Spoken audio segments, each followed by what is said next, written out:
પણ થાય કે અત્યારે આયુષ્યમાન કાર્ડ આવી ગયું ને પછી ઘૂંટણ વધારે બદલવા લાગ્યું. મારી પાસે ઘણા એવા પેશન્ટ આવે કે ઘૂંટણમાં કે ક્યારેક ચાલીએ તો અવાજ આવે. But for me what is important કે નહીં, જો એનું આ જ વેટ રહેશે તો ભગવાને આપેલો ઘૂંટણ એનો 40-50 વર્ષમાં ઘસાય. ખાની શરૂઆત કેમ અને કેવી રીતે થતી હોય છે? કે ને અરે આવ્યો છે તો ના સુકાર પાડ. મેં તને 3 વર્ષ પહેલા આવડો જોયો હતો. નાની એજમાં પણ ઘૂંટણનો દુખાવો જોવા મળે તો આના પાછળનું શું રીઝન હોય શકે?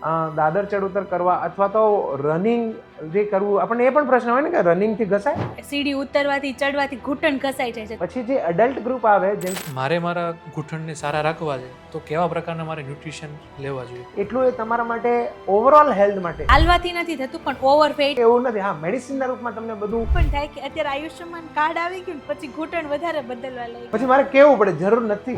આર્થરાઇટિસ વર્ડ શું છે? આ એક એજિંગ પ્રોસેસ છે. ચામડીમાં કરચલીઓ પડશે.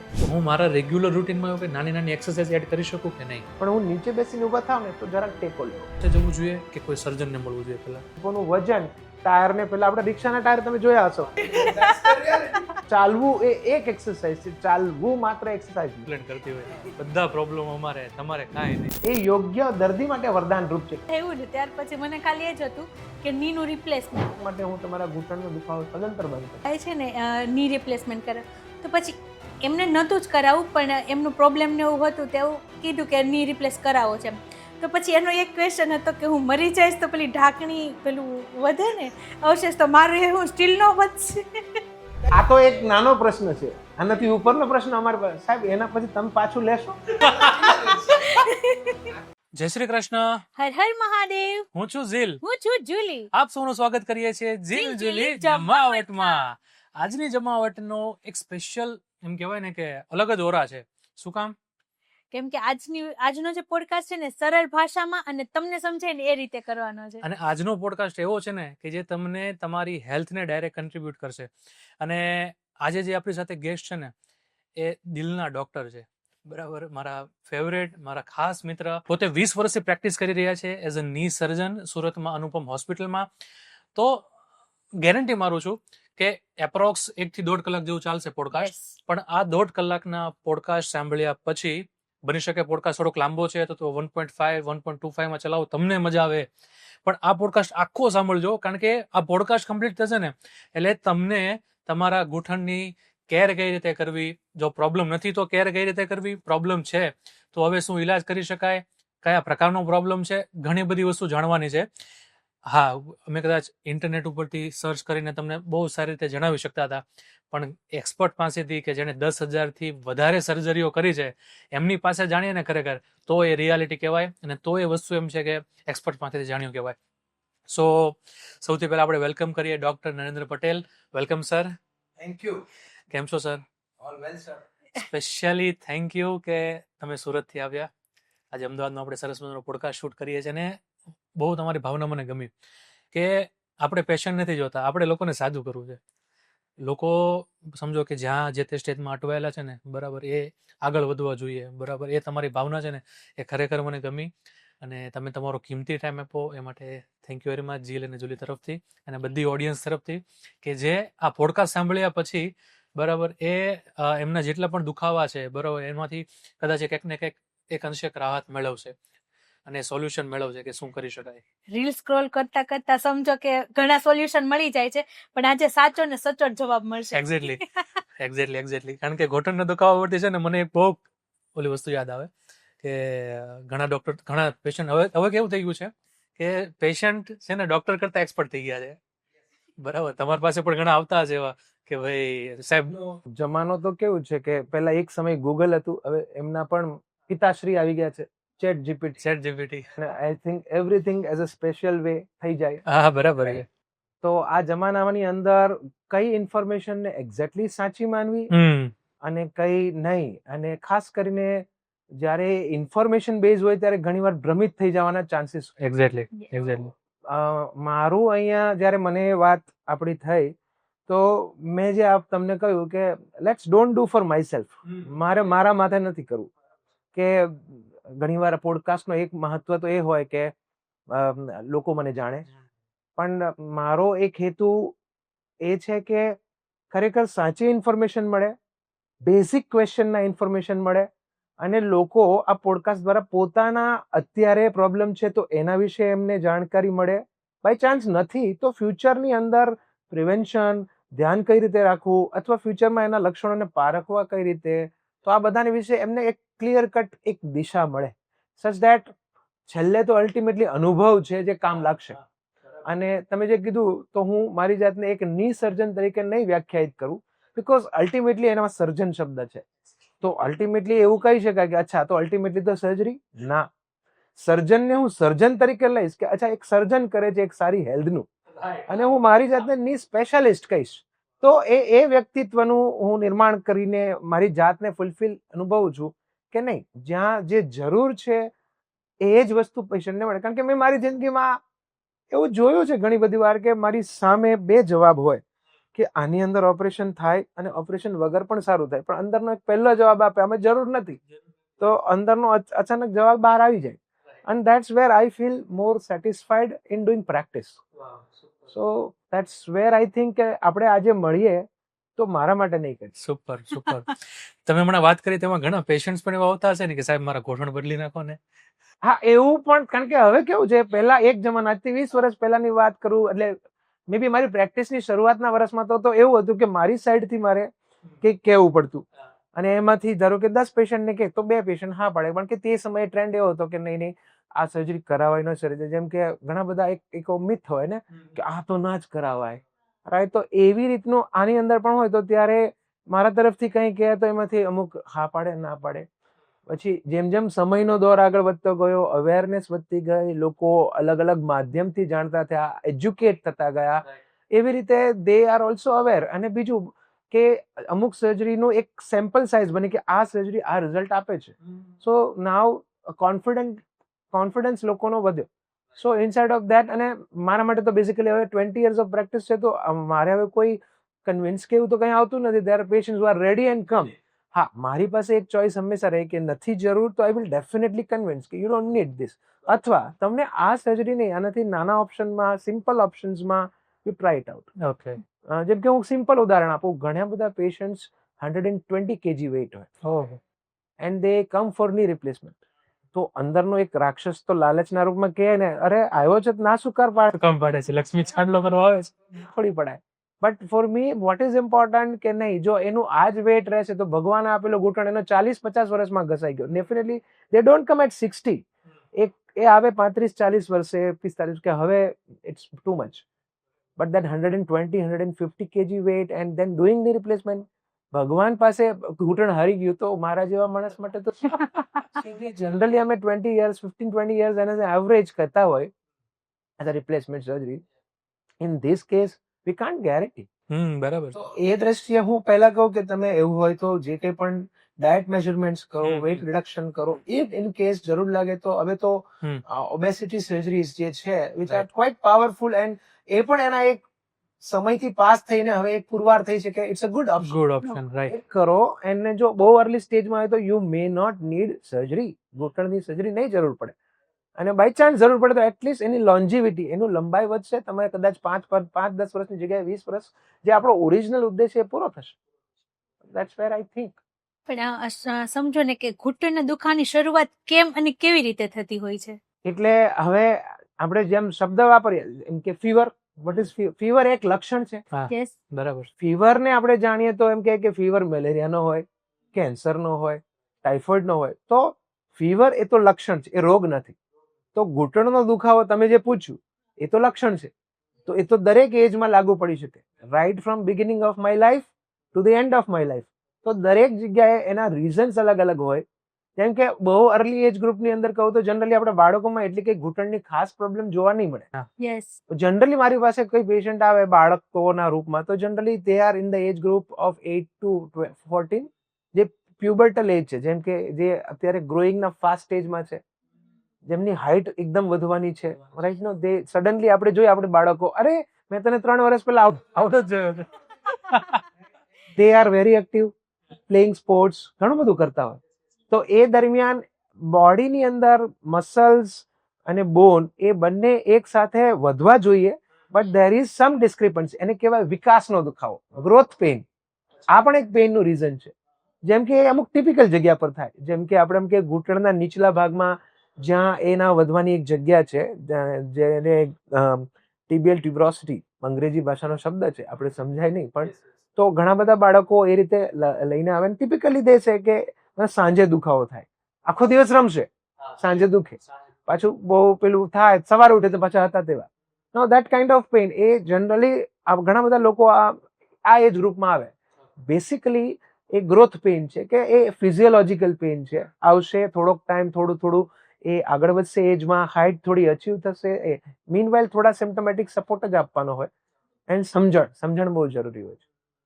ખાસ કરીને 3 લોકોની ટ્રીટમેન્ટ કરવી પડે, પેશન્ટ અને મા બાપ, બાબા ઓહ. 100%.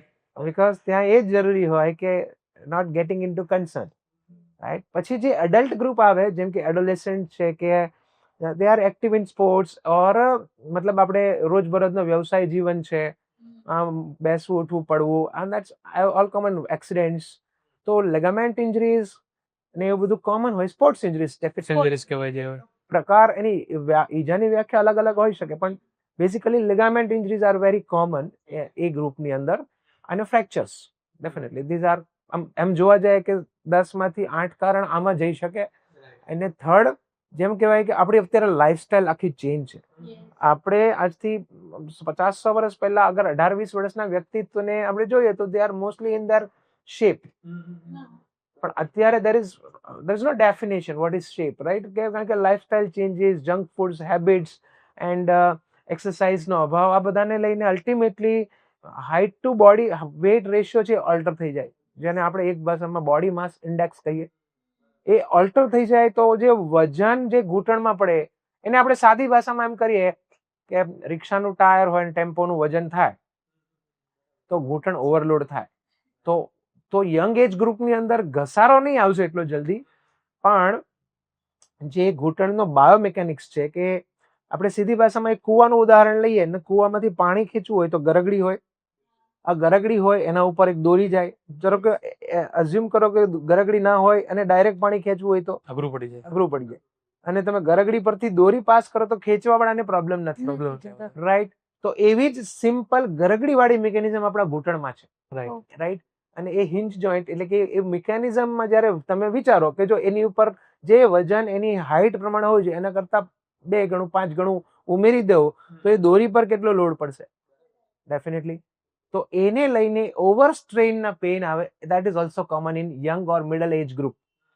અને ખાસ કરીને લેડીઝની અંદર એ સેમ વસ્તુ પ્રેગ્નન્સી પછી બહુ કોમનલી જોવા મળે, બીકોઝ પ્રેગ્નન્સી એ વેટ વધે, પછી બોડી ટોનઅપ ના હોય, રાઈટ. અને પછી રૂટીન વર્ક પણ હોય, અને હોર્મોનલ ચેન્જીસને કારણે જે સેટલમેન્ટ ના થાય, એટલે એ ઓવરલોડ ઘૂંટણમાં ઢાંકણીના દુખાવા કહેવાય. ઢાંકણી શબ્દ પણ થોડો, ઢાંકણી અલગ અલગ રીતે વપરાતો હોય, પણ જે આપણે ફ્રન્ટની અંદર જે બોન છે, પટેલર બોન, એને આપણે ઢાંકણી કહેતા હોય. એના સરકવાની પદ્ધતિના પ્રોબ્લેમને લઈને ખાસ કરીને પ્રોબ્લેમ થાય. અને એના લક્ષણો મેઇનલી દાદર ચડવા ઉતરવામાં, પછી નીચે બેસીને ઊભા થવામાં આવે, પણ ચાલવામાં ના હોય.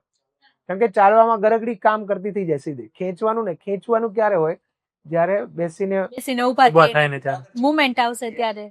સો એ એજ ગ્રુપના આમ જોવા જઈએ તો આ 3 મેં હું જરાક ડિફાઇન કરું મારી પ્રેક્ટિસના, તો એને આપણે અંગ્રેજી ભાષામાં તો પટેલોફિમરલ પેઇન કહીએ, પછી મેં કહ્યું લેગામેન્ટ ઇન્જરીઝ કહીએ, અથવા ફ્રેક્ચર્સ. અચ્છા, ઘણીવાર યસ, એક ક્વેશ્ચન, સોરી તમને રોક્યા. ઘૂંટણમાં ક્યારેક ચાલીએ તો અવાજ આવે, અને એ ઇન્જરી કઈ કહેવાતી હોય છે? એટલે એ અવાજ, અગેન જો તમે એમ વિચારો કે આપણા અવાજ આવે તો આ પણ અવાજ છે, પણ પેઇન તો નહીં થયું, બરાબર છે. બરાબર. તો there are pressure changes in the joint. તો એક અવાજ જે ફિઝિયોલોજીકલ છે, ફિઝિયોલોજીક એટલે કે એ નેચર છે. અચ્છા. જેમ અત્યારે મેં તમને કહ્યું, આપણે જનરલી આ કરી લેતા હોય છે, આપણે અવેર પણ નથી, રાઈટ. તો એવી રીતે અમુક લોકોના બોડી શેપિંગ, મતલબ ઘૂંટણની રચનાઓના સામાન્ય ફરકને કારણે પોસિબલ હોય કે એ માઇનર ફ્રિક્શન કરે, બટ એ એક વિધિન નોર્મલ રેન્જ હોય. એમને પ્રેશર ચેન્જીસથી થાય, બીકોઝ એ એક ક્લોઝ વેક્યુમ સ્પેસ છે, રાઈટ. તો એની અંદર એના જે પ્રેશર ચેન્જીસ થાય એને લઈને અવાજ કરે, બટ એ પેઇન નહીં કરે. પણ એવું બની શકે કે હું અહીંયા બેઠો છું, હું ઊભો થાઉં છું અને જુલીબેનને સંભળાય, ઇટ્સ પોસિબલ, પણ આઈ ડોન્ટ હેવ પેઇન, તો કઈ વાંધો નથી. તો વાંધો નથી. પણ મેં તમને કહ્યું, અલગ અલગ એજ ગ્રુપની અંદર મે બી વાગ્યા પછી પણ અવાજ આવી શકે, અથવા તો જ્યારે ઓલ્ડ એજ ની અંદર મેં વાત કરી કે ઘૂંટણનો ઘસારો આવે, તો એ કન્ડિશન્સ ની અંદર એવું છે કે હવે ટાયરની અંદરના પ્રોબ્લેમ શરૂ થયા, શરૂ થઈ ગયા છે. રાઈટ? એટલે ત્યારે ઘસારો આવે ત્યારે પેઇનફુલ પણ હોય, ત્યારે ઘણીવાર અંદરની હાડકી જે ઘસાઈને નવી બની ટુકડો ફરીને અંદર ફરતી હોય તો એક ક્રક ક્રક અવાજ કરે, જેમ ઘંટીના બે પડ વચ્ચે કોઈ કાંકરી ફસાઈ જાય ને અવાજ કરે, એવી રીતના થઈ શકે. બિલકુલ. That is there. તો એ અવાજ ને સાથે જો દુખાવો હોય, મને દુખાવો થતો હોય, મને સોજો આવતો હોય, અથવા વારંવાર મને ક્યાંક અટકતું હોય, હમ હમ. મારી મુવમેન્ટ અટકતી હોય, તો એ પેથોલોજીકલ છે, મતલબ એને કંઈક વિચારવું પડશે, તપાસ માંગશે. રાઈટ. મને કોઈ તકલીફ નથી, મને કોઈ સોજો નથી આવતો, મને કોઈ દુખાવો નથી થતો, આઈ એમ કમ્પ્લીટલી ફ્રી ટુ વોક, ભલે બાજુવાળાને સંભળાય, કોઈ પ્રોબ્લેમ. પ્રોબ્લેમ નથી. અને સમજો કે ઘૂંટણનો દુખાવો થાય છે, થોડું ઘણું પેઇન કે ગમે તો કઈ રીતે ડોક્ટર પાસે જવું જોઈએ? મતલબ કે શરૂઆતના સ્ટેજમાં જ વહી જવું જોઈએ કે પછી થોડુંક ઘરગથ્થુ ઈલાજ કરી પછી ડોક્ટર પાસે જવું? પહેલા તો હું એમ જ કે પહેલા તો આપણે પોતાના ડોક્ટર બનીએ, જરૂરી નથી, અને એના માટે ગૂગલની જરૂર તો નથી જ. બેઝિકલી જે બેસિક થિંગ્સ, હું તો કહું માત્ર ઘૂંટણ નહીં પણ એઝ અ બોડી હોલ, કે અમુક બેઝિક થિંગ તો આપણે જાણીએ છીએ કે ભાઈ આપણે એક મશીન છે અને એને એક ફીડ જોઈએ છે, અને જેમ કોઈ પણ મશીન છે આપણે કોઈ પણ જગ્યા, તો એને જોઈએ કે ભાઈ એનો ખોરાક છે અને એનું મેન્ટેનન્સ છે. આ બે વસ્તુ તો બેસિક છે. એમાં કંઈ ગડબડ થાય ત્યારે મોટા ભાગની તકલીફો આવતી હોય છે. જેમ કે અત્યારે એમ કે બેઠાડું જીવન હોય, મારી પાસે ઘણા એવા પેશન્ટ આવે કે સવારથી સાંજ શું હોય કે સવારે ઉઠે, જે પણ એમનો રૂટીન હોય 7, 8, 9 વાગે, and then go to office, 8-10 hours of sitting job, come back to home, આ પાછા આવું અને સુઈ જવું, બસ રીલ જોઈ, ધેટ્સ લાઈફ, રાઈટ? પણ દેન બેઝિક થિંગ કે ચાલવું, રાઈટ, એક્સરસાઇઝ કરવી, બોડીને એટલીસ્ટ એટલી રિધમમાં રાખવી, રાઈટ, એ બહુ જરૂરી છે. જેમ કે એઝ અ ડોક્ટર મારી લાઈફને હું એઝ અ પર્સનલ લાઈફને હું કહું તો મારી પાસે ઘર છે, ઘર અને હોસ્પિટલ વચ્ચે ગાડી છે. ઇફ મારું લાગે તો મારે એક ડગલું જમીન પર ના મૂકવું પડે, એવું છે ને? હા, બરાબર છે. ઓફિસ પર હોસ્પિટલ ચડ્યા, કામ કર્યું, એટલે વેરી મિનિમલ વોક. પણ મારું રૂટીન એ છે કે સવારે 1-1.5 કલાક તો સવારે ચાલવાનું, 1 કલાક, અને એટલીસ્ટ વીકમાં 5 to 6 days તો મેન્ટેન થાય. ઓકે. એને વહેલું મેન્ટેન કરવું પડે તો કરવું પડે. અને વર્ષના 365 દિવસમાંથી I hardly use 10 days of my hospital lift. Okay. So that's thing. તો દિવસમાં 2 વાર ચડવા ઉતરવાનું તો મિનિમમ હોય. સો 365 દિવસમાંથી હું દાદર ચડું. આઈ થિંક તમારે ને આનું પછી આઈ થિંક ચોથા માળે છે ને તમારે? Yes, 3rd and 4th floor. Floor છે. આના પરથી તો અત્યારે હું ઘણી વાર સાંભળું છું ને કે ચાલવાથી, સીડી ઉતરવાથી, ચડવાથી ઘૂંટણ ઘસાઈ જાય છે, તો આ કેટલું સાચું છે? નહીં, એ બેઝિકલી કેવું છે કે જે તમે કીધું કે ચાલવાથી ઘૂંટણ ઘસાય તો પછી આપણે એના તો બંધ કરી દેવું જોઈએ ને. હા, તો પથારીમાં પડી રહેવાનું ને. કેમ કે ઘૂંટણ દુખે એટલે તરત એમ કે હવે ચાલવાનું નહીં એમ. કે આ વસ્તુઓ અર્ધ સત્ય છે, એમ કહી શકાય કે ચાલવાથી ઘૂંટણ નથી ઘસાતું. હા, તમારું વેટ 3 ગણું છે અને તમે દાદર ચડ ઉતર બહુ બધો કરતો હોય તો એ અલગ રીતે ઇમ્પેક્ટ કરે. બાકી એકચ્યુઅલી ચાલવું, ઇવન દાદર ચડ ઉતર કરવા અથવા તો રનિંગ જે કરવું, આપણને એ પણ પ્રશ્ન હોય ને કે રનિંગ થી ઘસાય. ઘણા બધા મને આ પ્રશ્ન પૂછે, તો મૂળ એનો જવાબ એટલો જ છે કે રનિંગ, વોકિંગ એ એકચ્યુઅલી સ્નાયુઓને મજબૂત કરે છે, તમારું બ્લડ સર્ક્યુલેશનને ઇમ્પ્રૂવ કરે છે, રાઈટ? તો એને પણ ખોરાકની જરૂર છે, ઘૂંટણના કાર્ટિલેજને, ગાદીને. તો એ સર્ક્યુલેશન થશે, પેરિફેરલ સર્ક્યુલેશન, બ્લડનું સર્ક્યુલેશન, સ્નાયુઓ મજબૂત થશે, તો ડેફિનેટલી એની અંદર એ ઘૂંટણની હેલ્થ સુધરશે, રાઈટ? હા, પછી હું એનો દુરુપયોગ કરું, મારું વેટ કંટ્રોલ ન કરું, લાઈફસ્ટાઈલની અંદર કોઈ એ એક્સરસાઇઝનો અભાવ હોય, તો એ લઈને પછી હું અચાનક મને આમ મોટિવેશન આવે અને પછી હું 10 કિલોમીટર દોડી જાઉં, તો then it's a different thing. Yes, yes. બરાબર. So small change at a time, એ મહત્વનું છે. અને એની સાથે આ બધી જ વસ્તુઓની અંદર હું એટલું જ કહીશ કે દોડવું ને એ બધાથી સ્નાયુઓ મજબૂત થાય છે, ચાલવાથી સ્નાયુઓ, એ કરવું જરૂરી છે. સાથે તમારું વેટ પણ અનુરૂપ કરવું જરૂરી છે, બીકોઝ એ નડશે. ચાલવાથી નથી થતું, પણ ઓવરવેટ ને આપણી લાઈફસ્ટાઈલ ને કારણે આઈ થિંક તમારું બોડી માસ ઇન્ડેક્સ જે એની બેઝિક નોર્મલ એવરેજની જેટલું નજીક, એટલું એ તમારા માટે ઓવરઓલ હેલ્થ માટે રાઈટ રાઈટ રાઈટ અચ્છા તમે તમારી વાતમાં ઘણી વાર એવું કીધું કે લાઇફસ્ટાઇલ ચેન્જીસ અમુક પ્રોપર પ્રકારનો ખોરાક જોતો હોય છે તો એના પર આપણે વાત કરીએ તો મારે મારા ઘૂંટણને સારા રાખવા છે તો કેવા પ્રકારના મારે ન્યુટ્રિશન લેવા જોઈએ અને મારા રેગ્યુલર રૂટીનમાં જ એવું શું મારે ખોરાકમાં એડ કરવું જોઈએ?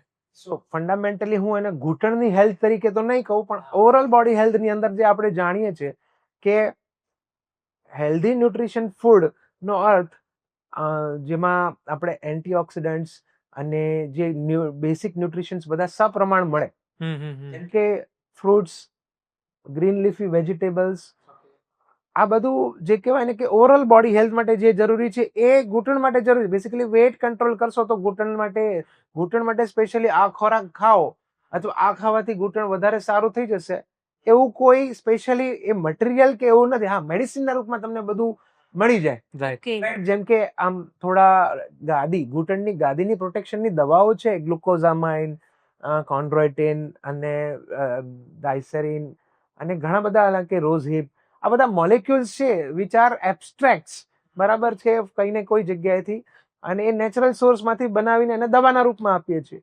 રાઈટ. તો બેસિકલી આપણે એવું માનીએ કે આપણા વડવાઓ, આપણા બુઝુર્ગોને ક્યાં એટલું બધું આપણે જોઈએ. હું આજે પણ જોઉં કે ગામડેથી અમુક પેશન્ટ આવે, they are at the age of 60-70, ત્યારે ઘસાયેલા હોય ને એમાંથી 50% જ હોય કે મારે બદલવું છે, બાકી તો જય શ્રી કૃષ્ણ જ હોય.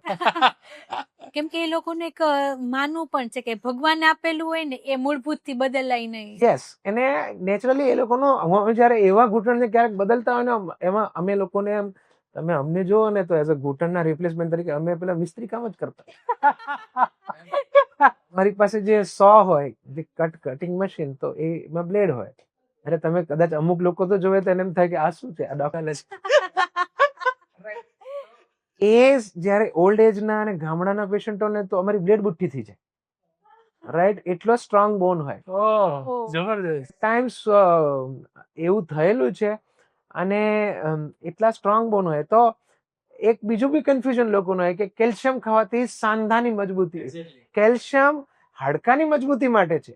ઘૂંટણના ઘસારાને કેલ્શિયમ સાથે ડાયરેક્ટલી કોઈ સંબંધ નથી. એટલે જનરલી કે ભાઈ મારો ઘૂંટણ ઘસાય છે ને તો હું કેલ્શિયમ ખાઉં. કેલ્શિયમ હાડકાની મજબૂતી, ફ્રેક્ચર સામે સપોર્ટ કરશે, વિટામિન ડી ની. ઘૂંટણની ગાદી, જે ઘસારાની જે પ્રક્રિયા છે એ એની સપાટી પર થાય છે. Okay okay. દિવાલ છે, સનમાઇકો છે, બરાબર. એ દિવાલ ઉપર સનમાઇકો હોવાને કારણે જનરલી આપણે હાથ ફેરવ્યો તો વાગે નહીં. હા બરાબર છે. ડેફિનેટલી આપણે એને વિનિયર મારો, જે મારો, રાઈટ. બેસિકલી એનો દેખાવ તો ઠીક છે, પણ એ લીસું બનાવે એને. રાઈટ. તો ઘૂંટણમાં ભગવાનની રચના બી એવી છે, ડાયરેક્ટ હાડકું મૂકે તો સામું ઘસાઈ જાય. તો એના પર એક સપાટી આપી છે જેને કાર્ટિલેજ કહેવાય. એને આપણે સાદી ભાષામાં સમજવું હોય તો હાડકા પર, એટલે કે દિવાલ પર સનમાઇકો. ઓકે. તો કેલ્શિયમ છે એ દિવાલની મજબૂતી માટે છે. બરાબર છે. સનમાઇકાની મજબૂતી માટે કેલ્શિયમનો કોઈ રોલ નથી. અને જે વખત જતા મોટી ઉંમરે જે ઘસાય છે એ હાડકું નહીં, એ સનમાઇકું ઘસાય છે એમ કહી શકાય. એની ઉપરની જે લીસું પડ છે, કાર્ટિલેજ છે, એ ઘસાય છે. એની અંદર ધીરે ધીરે ખરાબી આવે છે. રાઈટ. એ એના જે આપણે અગેન વાત કરીએ તો આપણે સ્લેબ છે ને એના પર ટાઇલ છે, ટાઇલ નીકળી ગઈ ઓકે. તો પછી આપણને ખરાબી અને ખરબચડાપણો અનુભવ થાય. સિમિલરલી કાર્ટિલેજ ના હોય, એ લીસું પડ ન હોય, એટલે ઘસારાનો અનુભવ થાય. પછી ક્રેકલિંગ, તમે જો કે ક્રેક્સનો અવાજ અને એની સાથે દુખાવો, સોજો, બેસીને ઉભા થવાની તકલીફ રાઈટ. શરૂ થાય. તો અગેન કેલ્શિયમ ને એ બધી વસ્તુ હાડકાની મજબૂતી માટે છે. ગાદીની મજબૂતી માટે આપણે જે રૂટીન ખોરાક અને જે આપણું બેસિક ઘરનું ખોરાક છે, એ બધી જ વસ્તુઓ એના પર ડાયરેક્ટલી ઇનડાયરેક્ટલી પોષણ તત્વ આપે આપે જ છે. એટલે એના માટે કોઈ સ્પેશિયલ લેવાની જરૂર નથી. એના માટે યંગ એજમાં કે ભાઈ અચ્છા ચાલો હું આજથી ભેગું કરી લઉં, લેવા મળું તો એ નહીં.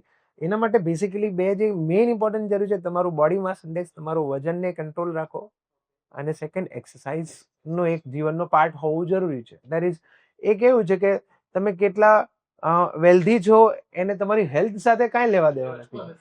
એઝ અ ડોક્ટર મારી પાસે કોઈ ડિસ્કાઉન્ટ નથી. બરાબર છે. મારા ઘૂંટણ નહીં ઘસાય, અને લોકો આવી રીતે પ્રશ્ન પૂછતા હોય કે તમે તો ડોક્ટર છો ને, તમને તો શું પ્રોબ્લેમ હોય? આમાંથી એક પણ થાય કે અત્યારે આયુષ્યમાન કાર્ડ આવી ગયું ને પછી ઘૂંટણ વધારે બદલવા લાગ્યું. એક નવો એક અચરજ છે, વાત સાચી છે.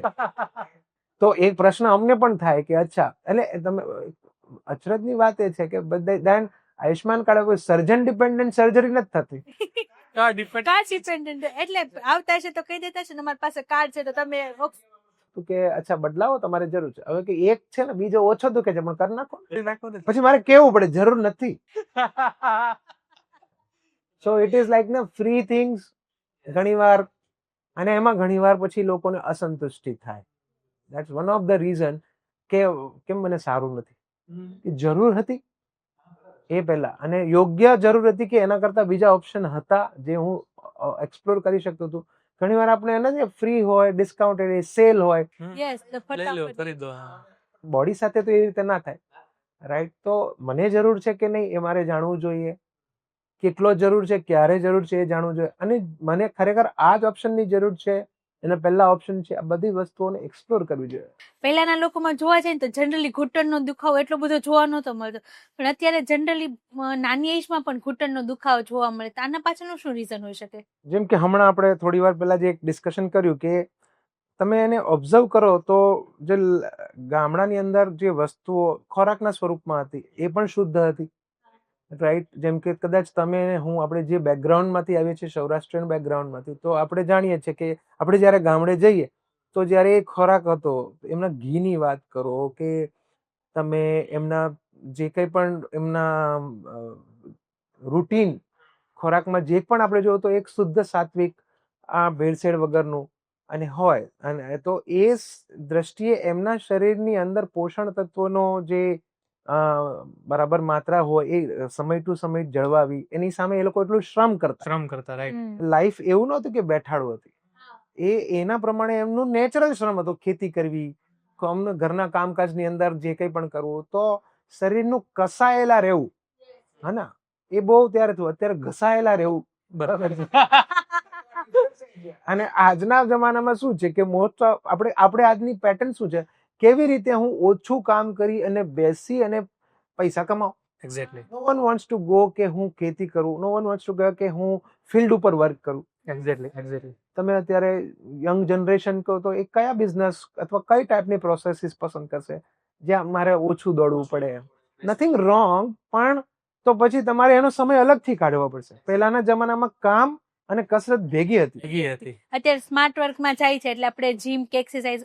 આજે તો કેવું છે ને, પહેલા કેવું હતું કે પહેલા આપણે હોટલમાં જઈને લેવતા હતા ને ડિલિવરી, પછી નેક્સ્ટ આવ્યું કે ભાઈ થોડુંક અડધો કલાક મને કલાકમાં આવશે. હા, હવે કહે છે કે 30 મિનિટ્સ ડિલિવરી, અને એનાથી વધારે આવું તો લિંગિટ થઈ ગયું 10 મિનિટ. 10 મિનિટ. મતલબ તમારા પગની બહાર તમારા વિચાર. હવે તો એવું ના, તમે વિચારો એ પહેલા ઘરમાં આવી જાય તો નવાય નહીં, right? So inside of that આપણે આપણી જાતને ગ્રેજ્યુઅલી એવી રીતના હેબિટમાં લઈ લીધી છે કે એક્સરસાઇઝનો અજાણ્યામાં અભાવ થવા મળ્યો. એક્ઝેક્ટલી. મેં મારી કીધું કે આઈ ડુ રેગ્યુલરલી, અને અગર હું હવે નથી કરતો ને than I feel more lazy, right? તો એ એક તો લાઈફસ્ટાઈલની અંદર કસરતનો અભાવ, અને કસરતનો અંદર હું જીમ નથી કહેતો, અને ડોન્ટ ટેક ઇટ કે આપણે જીમ એક્સરસાઇઝ કરીએ તો આ એક બીજો એક મિથ છે. Right. Actual normal body fitness એટલે તમે વોક કરો, થોડું લાઇટ જોગિંગ કરો, હેવ સમ નેચરલ એન્વાયરમેન્ટ, નેચરની અંદર રહો, રાઈટ? બેસિક સ્ટ્રેચિંગ, યોગા, પ્રાણાયામ, વોટેવર તમને જે યોગ્ય લાગે, whatever comfort for you, swimming, whatever તમને લાગે, ઇવન અ કાઇન્ડ ઓફ તમારી ગમતી પ્રવૃત્તિ જે ડાન્સના સ્વરૂપમાં હોઈ શકે, પણ સમથિંગ કે તમારું બોડી મૂવ કરે, અને એ તમે જો જાળવી રાખો તો એ એક નેચરલ એક્સરસાઇઝના રૂપમાં બોડીના દરેક જગ્યાના અને મેન્ટેન કરે. અને બીજું જે ફૂડ સ્ટાઇલ આપણી જે છે અત્યારે, અગેન તમે જો કે વાસ્ટ ડિફરન્સ છે. જે આપણી ઓરિજિનલ આપણા વડવાઓની લાઈફસ્ટાઇલ અને ફૂડ સ્ટાઇલ અને આજની આપણી ફૂડ સ્ટાઇલ બહુ અલગ છે. અલગ જ થઈ ગઈ. એમાં મારે કદાચ તમને કંઈ સમજાવવાની કે આપણે જે કંઈ પણ સાંભળતા હોય એને પણ મારે કંઈ એ બતાવવાની જરૂર નથી કે આપણે કઈ રીતનો ખોરાકને અત્યારે ગ્રેજ્યુઅલી શિફ્ટ થઈ ગયા છે, રાઈટ? અને એને લઈ અને એટલે તો અત્યારે બધી વાપસ આપણે ગ્રેઇન્સની એડ ને ફરી ચાલુ થયો, ઓર્ગેનિક, ઘરે ઓર્ગેનિક ફૂડ આવશે ને we have to search for it કે કયું ઓર્ગેનિક. બરાબર. અને ઇનસાઇડ ઓફ ધેટ યંગર એજ ગ્રુપની અંદર ચેન્જીસ શરૂ થઈ ગયા છે. એટલે અત્યારે હું તમને કહું તો it is not of a surprise that કે 30-35 એજે પણ મારી પાસે પેશન્ટ આવી શકે અને આર્થરાઇટિસનો શરૂઆત થઈ ગઈ. Okay. So it is quite possible. Arthritis word શું છે? અચ્છા, આર્થરાઇટિસ એને જો આપણે સાદી ભાષામાં સમજીએ તો કે ઘસારો, બરાબર? ઘસારો એને કેમ સમજાય અગેન મેં તમને હમણાં લાદીનું ઉદાહરણ આપ્યું, બરાબર, સ્ક્રેચીસ પડવા, રાઈટ, કે સ્લેબ તો છે એટલે હાડકું તો છે, એની ઉપર ટાઇલ છે, અથવા તો આપણે દિવાલનું ઉદાહરણ લીધું એની પર સનમાઇકો છે, તો એ એક સ્મૂધનિંગ પ્રોસેસ છે જેને લઈને આપણે એને ફીલ કરીએ તો ઇટ ઇઝ એકદમ સ્મૂધ, લીસું. પણ વખત જતા બાળકો રમી રમીને, કોઈ ટોચા મારી મારીને, અને કોઈ વસ્તુઓ પડી પડીને એના પર થોડા થોડા પોપડીઓ ઉખડે, તો એ પોપડીઓ ઉખડે પછી બહુ વધારે થાય તો દિવાલનો પણ અમુક ટોચો લઈને નીકળે, બરાબર છે. રાઈટ. તો આર્થરાઇટિસ પણ એ જ પ્રકૃતિમાં છે કે શરૂઆતમાં સનમાઇકાનો ઉપરનો લેયર ઘસાય, પછી એમાંથી થોડા રૂછડા નીકળે, રૂછડા નીકળીને વધારે ઘસાય તો આખું પડ ઉખડી જાય, એનાથી વધારે થાય તો હાડકું પણ અંદરનું ઘસાઈ જાય. જ્યારે ઘસારો એકદમ આગળના સ્ટેજમાં હોય તો તમે ઇવન પેલું કહેવાય ને કે પથ્થર પણ ઘસાઈ ઘસાઈને લીસો થઈ જાય, એમ જે હાડકું હોય ઘસાઈ ઘસાઈને લીસું છે એ લેવલનો ઘસારો હોય. ઓહ, જબરજસ્ત. તો એ એના સ્ટેજીસ છે, અને એ લઈ અને વ્યક્તિ, જે તમે કીધું આર્થરાઇટિસ એટલે ઘૂંટણનો ઘસારો, એ 35 વર્ષથી પણ શરૂઆત થઈ જાય. આ બધું મિક્સ એન્ડ મેચ હોય કે એજ સાથે સાથે વેઇટ, ફૂડ સ્ટાઇલ, લાઈફસ્ટાઇલ, અને આજના જમાનામાં તો હવે કહેવાય ને કે added factor, stress and this and that, બધી જ વસ્તુઓ ઓવરઓલ હેલ્થ, કારણ કે વ્યક્તિ પોતાના વિશે શું વિચારે છે ને એ એની ઓવરઓલ બોડી હેલ્થ ઉપર ઇમ્પેક્ટ કરે. તો અર્લી એજ ગ્રુપમાં થતું હોય અને એના અંદર અલગ અલગ ઓપ્શનથી ટ્રીટમેન્ટ કરી શકાતી હોય છે. તમે મને આર્થરાઇટિસમાં મતલબ કેટલા અલગ અલગ પ્રકાર આવતા હોય છે? બેસિકલી તો જો આપણે આમ એજનો આર્થરાઇટિસ, મેં તમને જે વાત કરી કે જે 35-40 યર્સ છે, રૂટીનલી જે ઉંમરથી આવતો ઘસારો, જેમ કે આપણા વાળ સફેદ થવાના છે, વી કાન્ટ સ્ટોપ. આપણે એ પહેલા એવું કહેતા હતા કે 60 વર્ષે થાય, ના અત્યારે તો 25 વર્ષે જોવા મળે તો નવાઈ નથી. રાઈટ. જેમ આંખમાં સમય જતા મોતિયો આવે, રાઈટ. તો આ એક એજિંગ પ્રોસેસ છે, ચામડીમાં કરચલીઓ પડશે, રાઈટ. તો એવી જ રીતે એ આ જે એજિંગનો આર્થરાઇટિસ એટલે કે સાંધાનો ઉંમરથી આવતો ઘસારો. પણ હવે આ શબ્દ પણ અપભ્રંશ થઈ ગયો ગણાય, કારણ કે મેં તમને હમણાં જ કીધું 35-40 વર્ષે પણ શરૂઆત થઈ જાય. બીજો જે છે એ સંધિવા. સંધિવા એટલે સમજી લો કે ઘસારો તો એમાં પણ છે, પણ એની અંદર મારા જ શરીરની અંદર જે રોગ પ્રતિકારક શક્તિ છે એ મને મદદ કરવા માટે છે, પણ એ મને મદદ કરવાની જગ્યાએ મારા પર જ એટેક કરે તો, જેમ કે ભારતના સૈનિકો પાકિસ્તાન પર એટેક કરવા માટે છે એઝ સરહદ પર, પણ એ ભૂલી જાય એટલે મારે પાકિસ્તાન પર તો ભારત ઉપર જ ગોળી મારવા મળે તો, રાઈટ, સમજી ગયો. Something like that. તો એ જે પ્રોસેસ છે એને રોગ પ્રતિકારક શક્તિ ઉપર પોતાની જ એટેક, એને લઈ અને બોડીમાં અમુક સેલ્સ ડિફરન્સીસ થાય, જે ડિસ્ટ્રક્શન થાય, એને એ અમુક ટિપિકલ જગ્યાઓ પર એટેક કરે. એમાં જો સાંધાને અસર કરતો, એક અલગ અલગ સિસ્ટમને કરી શકે, એમાં જો સાંધાને એટેક કરે એને સંધિવા કહેવાય. હવે સંધિવા વિશે તમને થોડુંક હું પૂછવા માંગીશ. મારા માઇન્ડમાં મિથ હોય, સાચું હોય ખબર નથી, પણ એ સંધિવા એટલે વાજ કહેવાય કે પછી એ સંધિવા નામ છે એમ?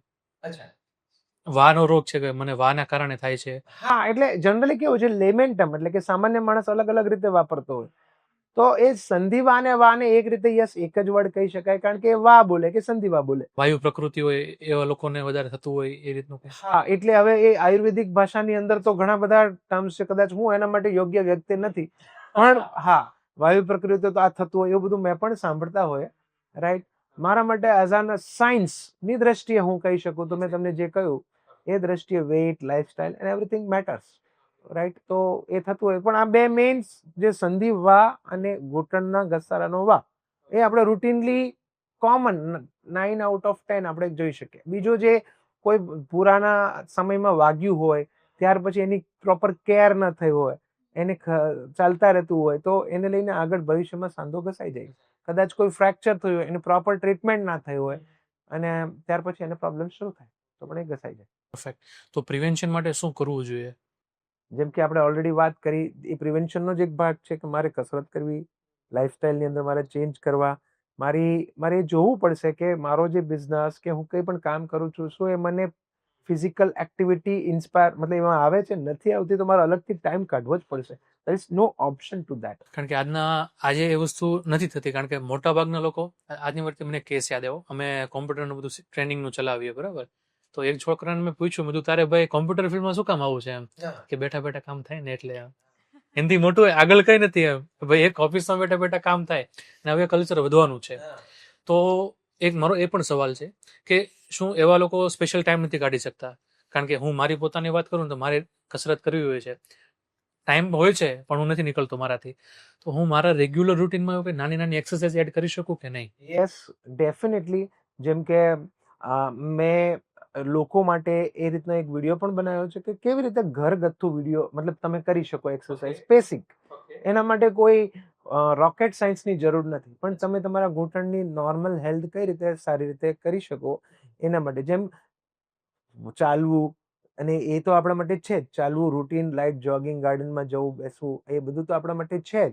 પણ સાયન્ટિફિકલી અમુક કસરતો ડિઝાઇન છે, ઓલરેડી છે, જે તમે કદાચ ફિઝિયોથેરાપિસ્ટ પાસે જાઓ તો પણ બેસિકલી તમને શીખવાડશે જ.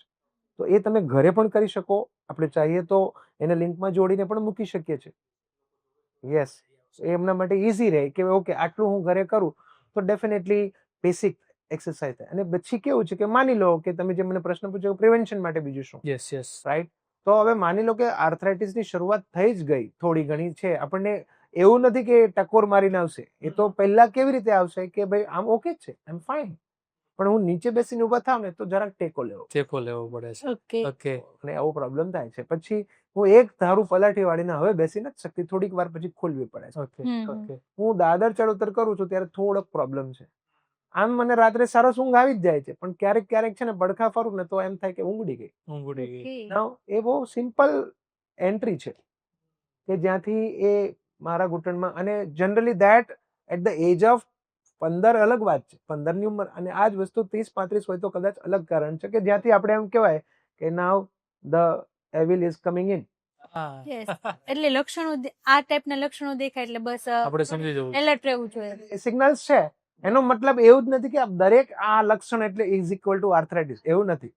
પણ તમે આને એક પ્રાથમિકતા, આ એના જેવું છે, ફીવર આવ્યો એટલે દરેક ફીવર મેલેરિયા છે એવું નથી, પણ ઇટ્સ અ સિગ્નલ કે હવે ડોક્ટરને મળવું કે નહીં. હા, બરાબર છે.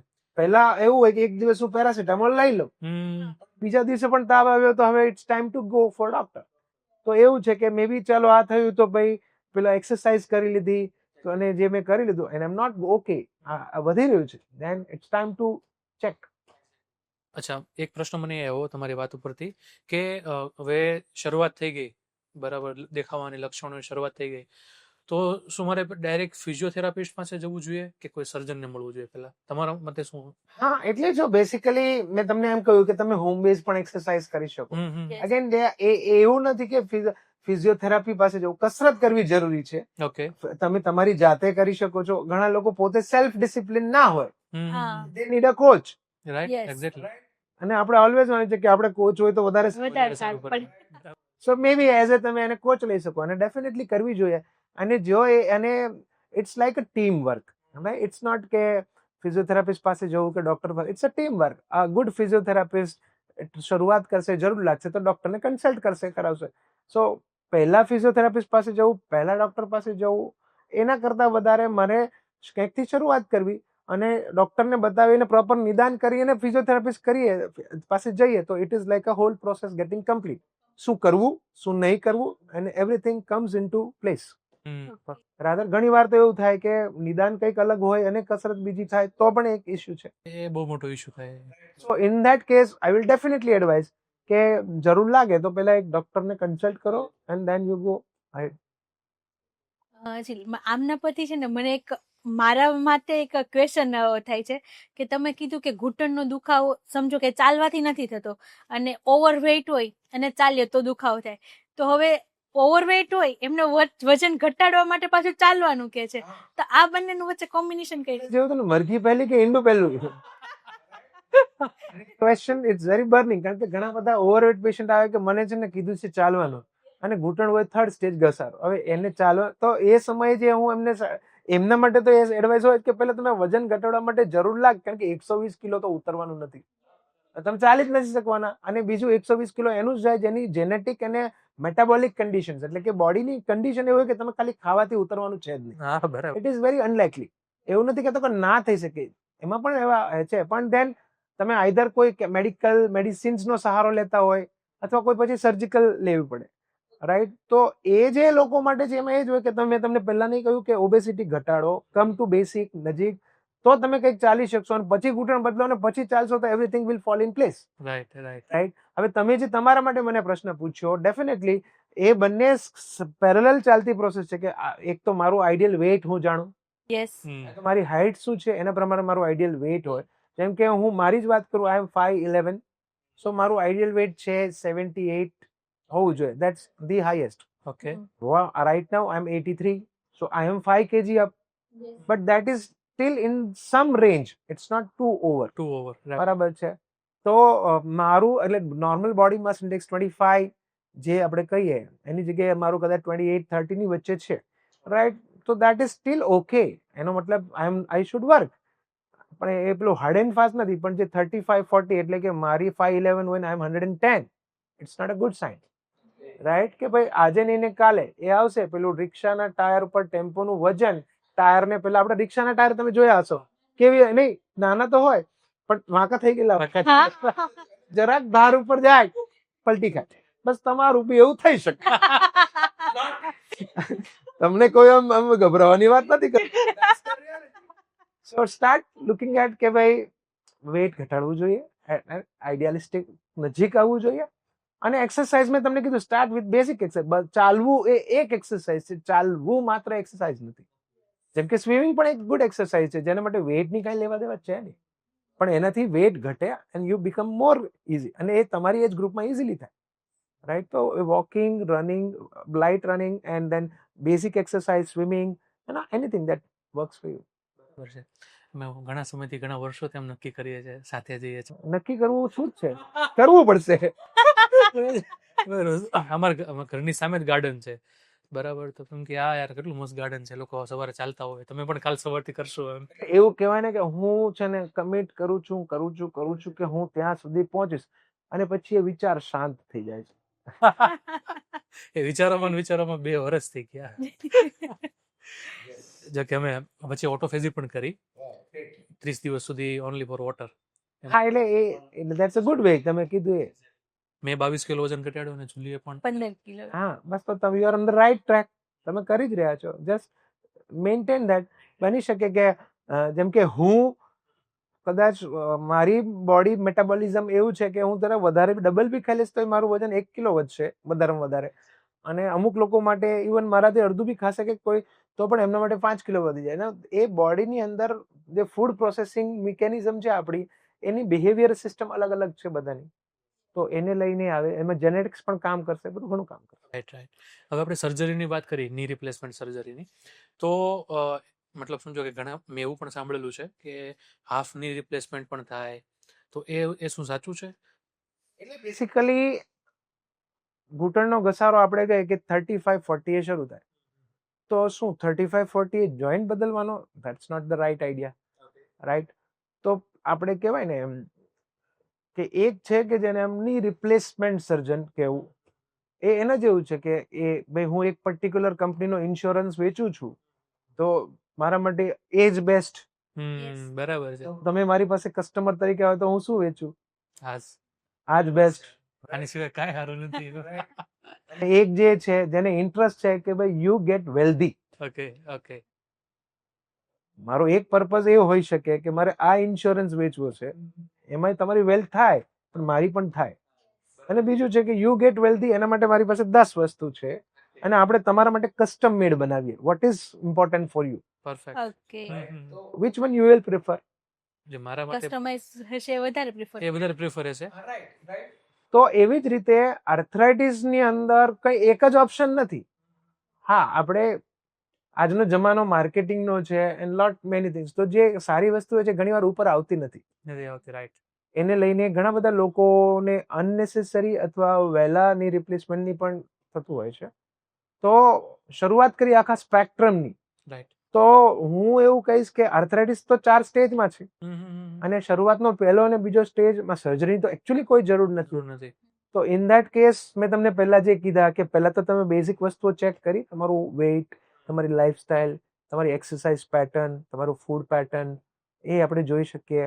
બરાબર છે. પછી એની સાથે તમને હવે આર્થરાઇટિસની શરૂઆત થઈ છે, તો તમે એના માટે ઓફ લોડરની બ્રેસ. આર્થરાઇટિસ એટલે બેસિકલી ઘૂંટણ ઘૂંટણ છે ને એક ત્રાજવા જેવું છે, રાઈટ? એની અંદર 2 કમ્પાર્ટમેન્ટ છે. તો જો વજન જો અંદરના ભાગમાં આવે એટલે અંદરનો ભાગ ઝડપથી ઘસાઈ જાય. અને 95% કેસીસની અંદર એ રોગની પ્રકૃતિ જે ઉંમરનો આર્થરાઇટિસ એમાં અંદરનો સાંધો વહેલો ઘસાય. એમાં શરૂઆતમાં એના ઓફ લોડર ની બ્રેસ, સિમ્પલ ની કેપ નહીં. જનરલી શું એડવાઇસ થાય? ઘૂંટણ ઘસાય છે, ઘૂંટણનું મોજું પહેરો. મોજું પહેરો. હા. એ ગરમાટો આપે, એ રિઝલ્ટ ના આપે, એ થોડું તમને ફીલ ગુડ આપે. ફીલ ગુડ આપણને મસલ્સ ટાઈટ રાખે ખાલી. હા, એ જસ્ટ ફીલ ગુડ છે, બીજું કઈ નથી. એકચ્યુઅલી ઘસારો થાય ત્યારે ઘૂંટણ એક તરફી ઝુકાવ ચાલે. તમે કદાચ જોયું હોય કે અમુક વ્યક્તિ તમારા ફેમિલીમાં હોય કે પહેલા સીધા ચાલતા હતા, હવે થોડી ડગવા મળ્યા. હા હા હા 45 50 ડગ ડગ ડગ ડગ, અને થોડું આમ ચેન્જ થઈ જાય એમની હાલવાની પેટર્ન જ. એ કેમ થાય? તો કે ઘૂંટણ અંદરના ભાગમાં ઘસાય, બહારનો ભાગ ના ઘસાય. અચ્છા. ઓકે. અને તમે એવો ખાસ જોશે જેમના વેઇટ વધારે હશે, હાઈટ ઓછી હશે, દે સ્ટાર્ટ મૂવિંગ ડિસ્કો, હે ને, અરાઉન્ડ 40 45 થોડું મોબિલા એ કરશે, રાઈટ? કારણ કે એમનો અંદરનો ભાગ વધારે. તો એના માટે શરૂઆતમાં ઓફ લોડરની બ્રેસ, એટલે કે વજનને બહાર તરફ શિફ્ટ કરવા માટેની બ્રેસ આવે. એ ઘણા બધા પેશન્ટ્સમાં એ ડેફિનેટલી એક સારું રિઝલ્ટ આપે. અલગ અલગ પેટર્ન્સની અંદર અને ઇફેક્ટિવનેસની બ્રેસીસ મળતી હોય છે. તો એ એક અર્લી સ્ટેજીસમાં ઇમ્પોર્ટન્ટ છે, જે એક્સરસાઇઝ છે તો છે જ. અને આને લઈ આટલી વસ્તુ કરીએ તો એ ઘસારાની શરૂઆતના સ્ટેજમાં આટલા ફેક્ટર્સ કામ કરે. પછી હજુ જરૂર પડે તો જેમ કે આપણે કોઈ દરવાજાનો આગળો હોય, બરાબર, તો શરૂઆતમાં તો સરસ ચાલતો હોય, હા, બરાબર છે. પછી એ થોડો અવાજ કરે અને જરાક આમ જોરથી ધક્કો મારવો પડે આપણે બંધ કરવા માટે, તો આપણે શું કરીએ? ઓઇલિંગ થોડું ઓઇલિંગ કરીએ, રાઈટ? કે કાઢીને નવો નાખીએ, નહીં, પહેલા ઓઇલિંગ લઈએ. ઓઇલિંગ કરીએ. તો ઘૂંટણમાં પણ ઓઇલિંગની વ્યવસ્થા છે, કારણ કે અલ્ટિમેટલી ઘૂંટણમાં જે સનમાઇકો કે આપણે તો એ વધારે સ્મૂથલી કામ કરી શકે, એના પર લોડ ઓછો પડે. તો એના માટે ઓઇલિંગ તરીકે એના સ્પેશિયલી જે અંદર ભગવાને આપણને જે ઓઇલ મૂક્યું છે એને કેમિકલ સ્વરૂપમાં ઇન્જેક્શનના રૂપમાં આપી શકાય છે. તો એ સ્મૂધનિંગ કરશે, ઓકે. તમને એક ટાઈમ આપશે. જેટલો ઓછો ઘસારો એટલું એ વધારે ટાઈમ આપી શકે, 6 months to 2 years time. Okay. તો એ તમે રિપીટેટિવ લઈ શકો છો ઇન ધી અર્લી ફેઝ. અને બાકીના બધા ફેક્ટર્સ તો એ તો પાર્ટ ઓફ ટ્રીટમેન્ટ છે જ. તો આ બધા કરવાથી એના અર્લી સ્ટેજ તમે આગળ જતા રોકાઈ શકો છો. ઓકે. હા, હવે ત્યાંથી આગળ વધે ને એટલે પછી નવા પ્રોબ્લેમ્સ અંદર શરૂ થાય, જેમાં ઘૂંટણની ગાદી હવે લોડ સહન કરવાનું બંધ કરે. બંધ કરી દે. જેમ કે નળ હોય, યસ. એ આપણે એમાં પાણી લીક ના થાય એટલે શું અંદર વાઇસર આવે, વાઇસર એ બરાબર. વાઇસરનો ફંડા શું છે કે એ વજન સીધું, એટલે મતલબ પ્રેશર સહન કરે, રોટેશન સહન નહીં કરે. હા, Yes. બરાબર છે. રોટેશનમાં ફાટી જાય, ફાટી જાય. હે ને? તો આપણા ઘૂંટણમાં પણ એ વાઇસર ટાઈપની ગાદીઓ છે, અચ્છા. જે ઉપર અને નીચેના હાડકાની વચ્ચે છે. અને એ જ્યારે એના પર લોડ પડે ને તો એ ગમે તમે કેમ કૂદો તો દુખતું નથી, હા, બરાબર. પણ તમે જો કૂદવાની સાથે રોટેટ થઈ ગયું ને દેન કંઈક એમાં ડેમેજ થઈ શકે, રાઈટ? યસ. તો એ જે ગાદી ફાટે અને એની અંદર માની લો કે વજન જે સીધું પડવું જોઈએ તો હવે એક તરફી પડે છે અને વચ્ચે પેલું વાઇસર બરાબર ફિટ નહીં થયું તો ઘસીને ફાટી જશે. ફાટી જાય. તો ત્યાંથી ઘૂંટણની ગાદી એટલે કે વચ્ચેનું વાઇસર એ ફાટવાનું શરૂ થાય. ઓકે. અને એ ફાટે એટલે પછી ઘૂંટણને જે સપોર્ટ સિસ્ટમ હતી એ જતી રહી. જેમ કે ફુગ્ગો હોય તો તમે ઉપરથી દબાવો તો સાઈડથી ફૂલે, એ પ્રેશર ને શોષી લે, શોક એબ્ઝોર્બ કરી લે. તો એ સેમ ફંક્શન એ ગાદીનું છે. અને એ જ્યારે ફાટે એટલે એની શોક એબ્ઝોર્બિંગ કેપેસિટી જતી રહી. હવે ઘૂંટણને તમે જેટલું દોડો કૂદો છો ને એના થડકા વાગે છે, રાઈટ? અને એને લઈને ઘસાવાની પ્રક્રિયાની સ્પીડ હવે વધતી જાય. ઓકે. આ સમયે કદાચ જે શરૂઆતના ઈલાજ છે વર્ક નહીં કરે, અને જ્યારે વર્ક નહીં કરે ને ત્યાર પછી આપણે આ બધું જ કરી છૂટ્યા, અમે આ કર્યું, તે કર્યું, કસરત કરી, ફિઝિયોથેરાપિસ્ટ પાસે જઈ આવ્યો, બ્રેસ પહેરી, બધું થયું, અને પણ ઘસારો એક્સરે ઉપર આગળના સ્ટેજમાં છે, તો ધેન એ ટાઈમ છે કે હવે કદાચ કન્ઝર્વેટિવ ઓપ્શન કામ નહીં કરે. રાઈટ. એન્ડ ઇટ્સ ટાઈમ કે હવે વિચારી શકાય કે હવે ઓપરેશન તરફ જવું. તો ત્યાં સીધું ની સર્જરી રિપ્લેસમેન્ટ નથી. યસ. ઘણા બધા ઓપરેશન્સ જે બેસિક છે અને એનાથી તમે નેચરલ નીના મેજર ફંક્શન્સને જાળવી શકો. જેમ તમે એક કહ્યું, તો હું એને 2 પાર્ટમાં કહીશ કે ઘૂંટણ અડધું ઘસાય તો બે મેઇન ઓપ્શન હોય છે. યસ. એક હોય છે ઘૂંટણનું હાફ રિપ્લેસમેન્ટ, જેને માઇક્રોપ્લાસ્ટી કહીએ. એટલે કે જ્યારે ઘૂંટણ ઘસાય તો અંદરનો અડધો જ ભાગ ઘસાય છે, બાકીના બધા જ લિગામેન્ટ એકદમ ફાઇન છે, તમારા બહારની ગાદી એકદમ ફાઇન છે, તમારી બાકી બધી વસ્તુ ઓવરઓલ ઓકે છે. તો ઇન ધેટ સિનારિયો ઘૂંટણનું હાફની replacement microplasty is a very good option. Right. પણ એ વેલ પ્રમોટેડ નથી, કારણ કે પહેલાનું પ્રમોશન બહુ છે. એટલે આ અંદર પણ જે લોકો એને જેન્યુઇનલી જે એના રિઝલ્ટને જાણે છે, જે જોવે છે કે નહીં આ, અને એ એક વરદાન એ રીતે છે કે 35 થી માની લો કે હવે ઘસારો છે, તમે વેઇટ બધું કંટ્રોલ નથી કરવાના, તમારી બોડી હેબિટસ ઘસારો લાવે જ છે વોટેવર, તો 35 વર્ષથી 50 નો બ્રિજ કઈ રીતે ભરશું? હા બરાબર છે. યસ. તો આમાં આ ઓપ્શન બહુ સારો કામ કરે, કારણ કે પાછળના બધા ઓપ્શન ખુલ્લા છે, રાઈટ. અને એનો એ મતલબ એવો પણ નથી કે આ કરવાથી પાછળ આવવાનું જ છે. એ પણ એક મિથ છે કે અચ્છા અડધું બદલીએ એટલે પાછું આખું બદલવાનું આવવાનું છે. એક મિથ છે, એક ભ્રમ છે. પ્રોપરલી ડન અને પ્રોપર રિઝલ્ટ એક્ઝિક્યુટેડ હોય તો એ તમારું લાસ્ટ ઓપરેશન પણ હોય જિંદગીનું. You may not need the final operation. બરાબર. બરાબર. અને બીજું જે હું કહીશ એ છે બેલેન્સિંગ સર્જરી. મેં હમણાં વાત કરી કે ટાયર વાંકા, હા. રાઈટ, જે રિક્ષા ટાયર વાંકા હોય તો એને તમે સીધા કરો, એની ચેસીસ સીધી કરી દો, બેલેન્સિંગ, તો એની લાઈફ વધી જશે. ઉપરથી મતલબ રિક્ષામાં ટેમ્પોનું વજન હોય તો તમે ખાલી ટેમ્પોનું વજન ઘટાડી દો તો ટાયર તો વાંકું જ છે. Yes. હવે એને તો સીધું કરવું પડશે, અને અમે બધા મિસ્ત્રી કામ જ કરીએ એટલે અને મિકેનિક, એટલે સિદ્ધાંત તો સેમ જ છે. તો એ વાંકા જે ટાયર છે એને આપણે સીધા કરવા માટે ઘૂંટણની બેલેન્સિંગ સર્જરી કહેવાય. હાઈફાઈ નેમ એનું નામ છે હાઈ ટિબિયલ ઓસ્ટિયોટોમી. બરાબર. એટલે એમ સામાન્ય માણસને ના સમજાય, પણ બેલેન્સ સર્જરી આપણે વાત કરીએ તો એની અંદર જે વાંકો ઘૂંટણ છે જેને લઈને અંદરનો ભાગ ઓવરલોડ થાય છે એને બેલેન્સ કરી અને સેન્ટ્રલમાં આપણે કહીએ ને ત્રાજવું સીધું કરીએ, એના માટે જેમ કમ્પ્યુટર આપણે ગાડી આપણે કેવો 6 મહિને કમ્પ્યુટર કાર અલાઇનમેન્ટ કરાવડે, એ શાના માટે કરાવીએ કે ટાયરની એજ વધે, રાઈટ. તો આ સેમ વસ્તુ ઘૂંટણની અંદર પણ ટાયરની, આપણા ઘૂંટણ આપણે ટાયર છે હે ને, તો એ ટાયરની એજ વધારવા માટે આપણે બેલેન્સિંગ સર્જરી કરીએ અને દેટ વર્ક્સ વન્ડરફુલી. અને ઘણા બધા કેસીસમાં even that becomes the last surgery of your life. તો જરૂરી નથી કે દરેક વસ્તુની અંદર ઘૂંટણ બદલવું જ પડે. ઇવન મેં તમને વાત કરી કે દૂરબીનથી ઘૂંટણની અંદરની જે ગાદી ફાટેલી હોય એમાં ખાસ કરીને એને ગાદીના મૂળ ફાટી જાય, જે મેનિસ્કસ રૂટ કહેવાય, એને ખાસ કરીને ટિપિકલ પેશન્ટ હું કહું ને તો 35 યર લેડી હું ખાસ કહીશ, કારણ કે અગર હું 10 પેશન્ટ કહું તો એમાંથી 9 લેડી હોય. હવે આનું રીઝન ભગવાનને લેડીઝ પ્રત્યે બહુ પ્રેમ છે, પણ બધો જ પ્રેમ થોડી ને લેડીઝ પ્રત્યે જ આપવાનો છે. ઘણી વાર મને કમ્પ્લેન કરતી હોય બધા પ્રોબ્લેમ અમારે, તમારે કાંઈ નહીં. આ છે ને એમને તમને સાચવવાનું. તો પછી એટલે એ જેનેટિકલી કહી શકો. આમ તમે જુઓ તો બોડી હાઇટ વર્સિસ વેઇટ રેશિયોઝના જે ઓલ્ટરેશન છે પુરુષ કરતા સ્ત્રીઓમાં વધારે ઝડપથી જોવા મળે, અને થોડીક નેચરલ ટેન્ડન્સી છે. એવું નથી કે આ બધા એક્વાયર્ડ ફેક્ટર્સ એટલે બહારથી આવેલા ફેક્ટર, એ છે અમુક વસ્તુમાં. કેવા જવાબ છે તો આ છે, એને જેવું છે. તો એ થવાય, એને લઈને અંદરના ભાગમાં ઓવરલોડ થાય અને એને લઈને ટિપિકલી 35 યર ઓલ્ડ લેડી આવશે, એમ કહેશે સાહેબ છેલ્લા 6 મહિનાથી આમ ક્યારેક દુખતું હતું અને હું ક્યારેક દવા લેતી હતી, નહોતી પણ લેતી, કાલે જસ્ટ ખાલી હું છે ને નીચે બેસીને ઊભા થવા ગઈ, અવાજ આવ્યો ટક, પછી નથી ચલાતું. આ ટિપિકલ લક્ષણ. અને એને લઈને જે ઘૂંટણની ગાદી હોય એના મૂળ જગ્યાએથી ઉખડી ગઈ અને એ દિવસે એનાથી ચલાય નહીં. થોડા દિવસ એ જો એનું નસીબ સારું હશે તો ઓર્થોપેડિક પાસે પહોંચશે, નહીં સારું હોય તો નોર્મલ પાસે પહોંચે એટલે ગોળી ખાશે, એ અંદર છૂટી ગયું એટલે હવે ઘસાવાની પ્રક્રિયા વધશે. એ હવે આગલા સ્ટેજમાં કોઈ ઓર્થોપેડિક પાસે જશે ત્યારે એનાથી મોટું ઓપરેશન આવે કે જ્યાં પછી ઘૂંટણ અડધું બદલવું આવે. આ સમયે જો ટિપિકલી એ પહોંચી જાય મતલબ, અને જો પ્રોપર ડાયગ્નોસિસ થઈ ગયું તો એ ગાદીને રિપેર કરી લેવાથી તમે આગળ વધતું અટકી શકે પોસિબલ.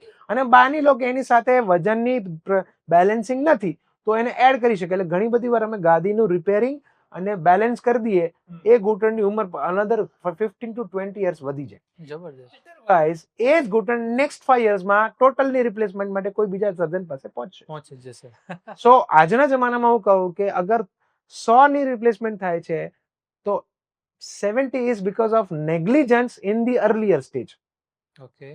આગલા સ્ટેજની અંદર જો ધ્યાન રાખ્યું હોત તો આખું ના બદલવું પડે, ના બદલવું પડે. બરાબર. કાં તો દૂરબીનથી પતે, ક્યાં બેલેન્સિંગ થી પતે, અથવા હાફ ની થી પતી જતે. એ નહીં ધ્યાન રાખ્યું એટલે, કારણ કે મોટા ભાગે આપણે ખેંચીએ એન્ડ ધેન ફાઇનલી પેલા સ્ટેજ પર પહોંચતા હોય. મારા જોવા પ્રમાણે છે ને આયુષ્યમાન કાર્ડ આવ્યું ને ત્યાર પછી મને ખાલી એ જ હતું કે નીનું રિપ્લેસમેન્ટ, પણ આટલા બધા બી પાર્ટ હોય જેમ કે બેલેન્સિંગ થઈ ગયું, જોઈન્ટ હાફ ની રિપ્લેસમેન્ટ સેમી યસ. કોઈ પેશન્ટ છે એવું કે જેનું જોઈન્ટ રિપ્લેસમેન્ટ થઈ ગયું, ત્યાર પછી એવું હોય છે કે કોઈને દર્દી હોય એમને રાહત નથી થતી, તો આના પાછળનું શું રીઝન હોઈ શકે?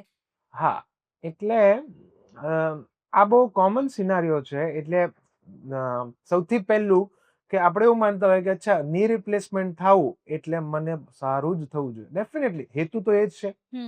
તો આપણે એને એમ જોવું જોઈએ કે હું રોડ ઉપર જાઉં તો હું ઘરે જ પહોંચવો જોઈએ, એ તો આપણને બધાને જ છે. Yes. બરાબર છે.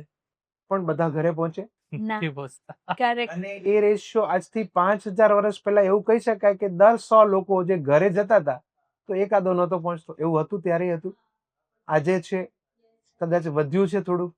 અને આજથી 5000 વર્ષ પછી આ રેશિયો તો અચળ રહેશે કે દર 100 ઘરે જાય છે, એક નહીં જાય. હે ને? તો એ એક નેચરલ રેશિયો રહેવાનો. ફર્સ્ટ કે કોઈ પણ વસ્તુ, બરાબર, તમે ધારો કે કોઈ સાડીનો બિઝનેસ કરે છે, જસ્ટ ફોર એન એક્ઝામ્પલ, તો શું એકો એક સાડી જે મશીનમાં ચડશે પરફેક્ટ થઈને આવશે કે બે માં ડિફેક્ટ પણ આવશે? આવશે ક્યારેક ડિફેક્ટ. તો એ વ્યક્તિએ સાડી બનાવવામાં કંઈક કચાશ રાખી એટલે થયું કે એ પ્રોસેસનો ભાગ છે. પ્રોસેસનો પાર્ટ છે. એટલે રોડ સારો હોય, વેહિકલ સારું હોય, તકેદારી સારું હોય, મારી પાસે ડ્રાઇવિંગ લાયસન્સ પણ છે, હું બધું જ ધ્યાન રાખું છું, અને બાજુવાળા આવીને ઠોકી જાય. યસ, થઈ શકે.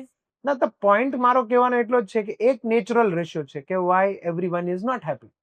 પણ જ્યારે આપણે અને પેશન્ટની અપેક્ષા આવી એકદમ સામાન્ય જ છે કે ભાઈ મારા 5 જણાનું ઓપરેશન તો બધા સારા છે, મને સારું જ થવું જોઈએ. અને ડોક્ટરની પણ એ જ ભાવના હોય.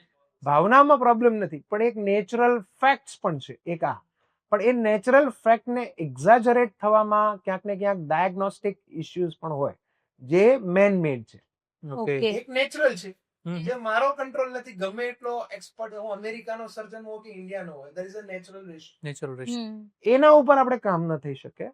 પણ એક એને વધારવામાં ક્યાંક ને ક્યાંક કોઈ નિર્ણાયક, જેમ કે તમે એક આયુષ્માન કાર્ડની વાત કરી, હવે એ એક કન્ફાઉન્ડિંગ ફેક્ટર થઈ ગયો, કારણ કે મારો નિર્ણય મારી તકલીફના આધાર પર ઓછો અને મારી પાસે કાર્ડ છે એટલે વધારે છે. એટલે વધારે Yes. છે. બરાબર. Right? મારા એક પગના પ્રોબ્લેમ છે અને બીજામાં ઓછી છે પણ ફ્રી છે, કાલે ઉઠીને બંધ થઈ ગયું તો કરાવી લઉં. નાઉ અથવા મે બી સર્જન સાઈડથી કે ભલે ને બે સાથે થતા, મને શું પ્રોબ્લેમ છે, સમથિંગ લાઈક ધેટ. સો ક્યાંક ને ક્યાંક જરૂરત છે કે નહીં એને પારખવું એ કંઈ એક ઇસ્યુ છે. મેં એવું જોયું છે કે ઘસારો મતલબ એક ટાયર હોય, તમે એક પંચર પડ્યું હોય તો તમે બદલો કે 20-25, તમે એટલીસ્ટ 5-7 વાર પંચર કરાવ્યા પછી if you are not okay, હવે વારંવાર છે તો તમે ટાયર રિપ્લેસ કરો. એક પંચરમાં તો નહીં કરો. ડેફિનેટલી યુ વિલ ગો કે ભાઈ આપણે એને પંચર કરાવીએ. પરફેક્ટ. તો એ સેમ વસ્તુ અહીંયા છે કે આ ટાયર જ છે જે એક પંચરમાં તમે કરાવો છો, તમે દુઃખી થશો. બેઝિકલી ઘૂંટણમાં આર્ટિફિશિયલ વસ્તુ છે. ઘૂંટણ નેચરલ તો નથી. અમે જે મૂકીએ છીએ શું છે, મેટલનું એક જોઈન્ટ છે, ઓકે. રાઈટ, ફંક્શન છે. પણ મને એટલું દુઃખ હશે તો મને એ સુખ લાગશે. બરાબર. યસ. મને દુઃખ જ નથી, ક્યારેક ક્યારેક દુખે છે, મહિને એક, તો હું પારખીશ કઈ રીતે કે મને સારું છે. સારું થયું. કેમ કે બદલાયેલું ઘૂંટણ મિકેનિકલ છે, મારી માઇન્ડ સિસ્ટમની અંદર સેટ થતા એને થોડો ટાઈમ જાય. હમ. જો મને ઓલરેડી મારા ઘૂંટણનો સ્કોર 90 હોય, તકલીફનો સ્કોર, ઓકે. યસ. ઓકે. હા. અને મને પેલું એમ કહે ને કે 20 બાકી રહી, 70 ઓછા થઈ ગયા, then also I feel happy. Yes yes, yes yes. Yes. બરાબર છે, કારણ કે 70 ઓછા થયા. હા. અપેક્ષા 100 ની હતી, પણ જેને 90 છે, જેને હાલવામાં એકદમ ડગતું હતું, માંડ ઘરની બહાર થોડી ઘણી પ્રોબ્લેમ્સ હતી, જેને day to day life problem હતી, તો એને પરસીવ વધારે થશે ફરક. હવે જેને 30 નો પ્રોબ્લેમ છે, કહેવાનો 30 નો સ્કોર છે, પ્રોબ્લેમ્સ છે નહીં, મોટા ભાગનું રૂટીન કરી જ શકે છે, once in a while pain છે, બહુ વાંધો નથી, નાના ઓપ્શનમાં થઈ શકતું હતું પણ નહીં, રિપ્લેસમેન્ટ કરી નાખ્યું. તો એ લોકો પરસીવ નહીં કરે, કારણ કે ફરક વધારે આવ્યો કે ઘૂંટણને લઈને નવા દુખાવા કોઈ આવ્યો. રાઈટ. તો આ એક મોટો પ્રોબ્લેમ છે કે યોગ્ય ટાઈમે થવું. ઘૂંટણનું રિપ્લેસમેન્ટ એ યોગ્ય દર્દી માટે વરદાનરૂપ છે, કોઈ પણ વ્યક્તિ માટે વરદાનરૂપ નથી. Okay. Proper choice of the patient is very important. Right. વધારે જલ્દી કરી લેવાથી, હા થોડુંક ઘસાયું છે તો વહેલું જ કરી નાખીએ ને, આ કોઈ પેલું બેલ આઉટ ઓપ્શન એ નથી, મતલબ વાપરી નાખો નથી, છેલ્લે બેલ આઉટ તરીકે જ વાપરવાનો ઓપ્શન છે. અને સેકન્ડ વસ્તુ જે છે, કહેવાનો અર્થ એ છે કે ઘણીવાર નિદાનની અંદરના જે અનુભવની દ્રષ્ટિએ પકડવું કે આ રોગ ઘૂંટણમાંથી આવી રહ્યો છે, આ પકડવું બહુ જરૂરી છે. કારણ કે ઘણીવાર શું થાય કે તકલીફ ઘૂંટણ અને ઘૂંટણની આજુબાજુ હોય, પણ કારણ ત્યાં નથી હમ અને ઓપરેશન થઈ જાય તો પણ એક પ્રોબ્લેમ. જેમ કે હું તમને સિમ્પલ ઉદાહરણ આપું કે મોટાભાગના કેસીસ ઉંમરમાં વાળા લોકોને થાય અને એ લોકોને કમરના પણ એટલા જ પ્રોબ્લેમ હોવાના ચાન્સીસ છે. મોટાભાગના અમે કહું કે 10 પેશન્ટ જોઈએ તો અમે 3 કે 4 પેશન્ટને કમરની તકલીફ વધતા ઓછા પ્રમાણમાં હોય. મતલબ કોઈને નસ ખૂબ જ દબાતી હોય, કોઈને થોડી દબાતી હોય અને એને લઈને ચાલવાની પ્રોબ્લેમ થતી હોય અને એ લોકો કન્ફ્યુઝ એમાં હોય કે મારો દુખાવો ઘૂંટણમાંથી છે કે કમરમાંથી. અને એવું પણ નથી કે એકનો હોય ને બીજાનો 0 હોય, 50-50 હોઈ શકે, 30-70 હોઈ શકે. અને ડોક્ટરનું કામ છે પારખવું કે મારો કારણ ક્યાં છે અને કેટલું છે. હું આને આ રીતે પેશન્ટને સમજાવતો હોય કે તમે એક કાર છો, કાર કઈ રીતે ચાલશે? એને ટાયર જોશે. ટાયર નહીં હોય તો ગાડી ચાલશે નહીં ચાલશે. ગાડીમાં પેટ્રોલ જોશે. અચ્છા, ટાયર નવા નાખી દો ને પેટ્રોલ ટાંકીમાં નાખવાનું ભૂલી જાવ તોય નહીં ચાલે. અને પેટ્રોલ નાખી દીધું ને ટાયર ફાટેલા છે તો નહીં ચાલે. સો પારખવું પડશે કે મારામાં પેટ્રોલ છે કે નહીં, ટાયર ઓકે છે કે નહીં, ટાયરનો પ્રોબ્લેમ કેટલો, પેટ્રોલનો પ્રોબ્લેમ કેટલો, બંનેનો ભેગો કેટલો. આ કામ ડોક્ટરનું છે, રાઈટ. અને ઘણા બધા પેશન્ટ્સોની અંદર આ પ્રોબ્લેમને લઈને માની લો કે બરાબર પારખ નહીં થઈ અને મેજર પ્રોબ્લેમ કમરમાં છે, પેટ્રોલ ઓછું છે અને ટાયર બદલ્યું તો ગાડી તો અટકી ગઈ. તો એ સમયે ઘણા બધા પેશન્ટોને મારે સમજાવવું પડે કે જો તમને બંને જગ્યાએ પ્રોબ્લેમ છે, તમારો આ પ્રોબ્લેમ વધારે છે. ઘણા બધા પેશન્ટને તમે કમરનું ઓપરેશનની જરૂરિયાત વધારે છે, તમે અસંતુષ્ટ થશો અને કમરના માટે જે કરવું પડે મે બી જરૂરી નથી કે ઓપરેશન, દવાઓથી, કસરતથી, જે બી. અને ઘણીવાર એના મિક્સ ઓપ્શન લેવા પડે કે કમર માટે દવા આપીએ, ઘૂંટણ માટે ઓપરેશન કરીએ, પણ પેશન્ટને પ્રોપર કાઉન્સેલિંગ કરવું. આ સમજણ બહુ મહત્વની છે. સમજાયા વગર પેશન્ટ અધૂરા થતા હોય છે. દે આર નોટ હેપી કે હા મને પ્રોબ્લેમ છે અને મારે ઘૂંટણમાંથી આટલી અપેક્ષાઓ છે. અને ઘણીવાર એના માટે અમે ઘૂંટણમાં એકવાર નમ કરવાનું ઇન્જેક્શન પણ આપી દઈએ કે ટેમ્પરરી 1 કલાક માટે હું તમારા ઘૂંટણનો દુખાવો સદંતર બંધ કરું અને તમારી જો કમરની ફરિયાદ જેટલી હશે ને એ બહાર દેખાશે, રાઈટ. કારણ કે 2 દુખાવા ભેગા છે, એકને 0 કરી દીધો તો બીજો દેખાય. સો ઓપરેશન પહેલા અમને એવી સિમ્યુલેટ કરીએ કન્ડિશન ઇન્જેક્શનથી કે જેને લઈને ઘૂંટણનો દુખાવો ટેમ્પરરી બંધ થઈ જાય. અને પછી એમને ચલાવીએ, નીચે દાદર ચડ ઉતર કરે અને એમ કે બહુ સારું છે તો મતલબ તમારે ઘૂંટણ બદલવું જોઈએ. એમ કે મને બહુ ફરક નથી, મારા પગ તો એવા જ ફાટે છે, મારે બેસવું પડે છે, તો કમરનું પહેલા વિચાર. એ પછી MRI થી આપણે એ વસ્તુને કન્ફર્મ કરવી ને બધું જરૂરી હોય. પણ અનહેપી થવા માટે મેં તમને કહ્યું એક નેચરલ રેશિયો પણ છે અને એક આર્ટિફિશિયલ રેશિયો પણ છે, જ્યાં ડોક્ટરનું કામ એ સાચા દર્દીને પારખવાનું બહુ મહત્વનું છે. ની રિપ્લેસમેન્ટ છે એ ઘૂંટણ ના દુખવાનું પરમિનન્ટ સોલ્યુશન છે.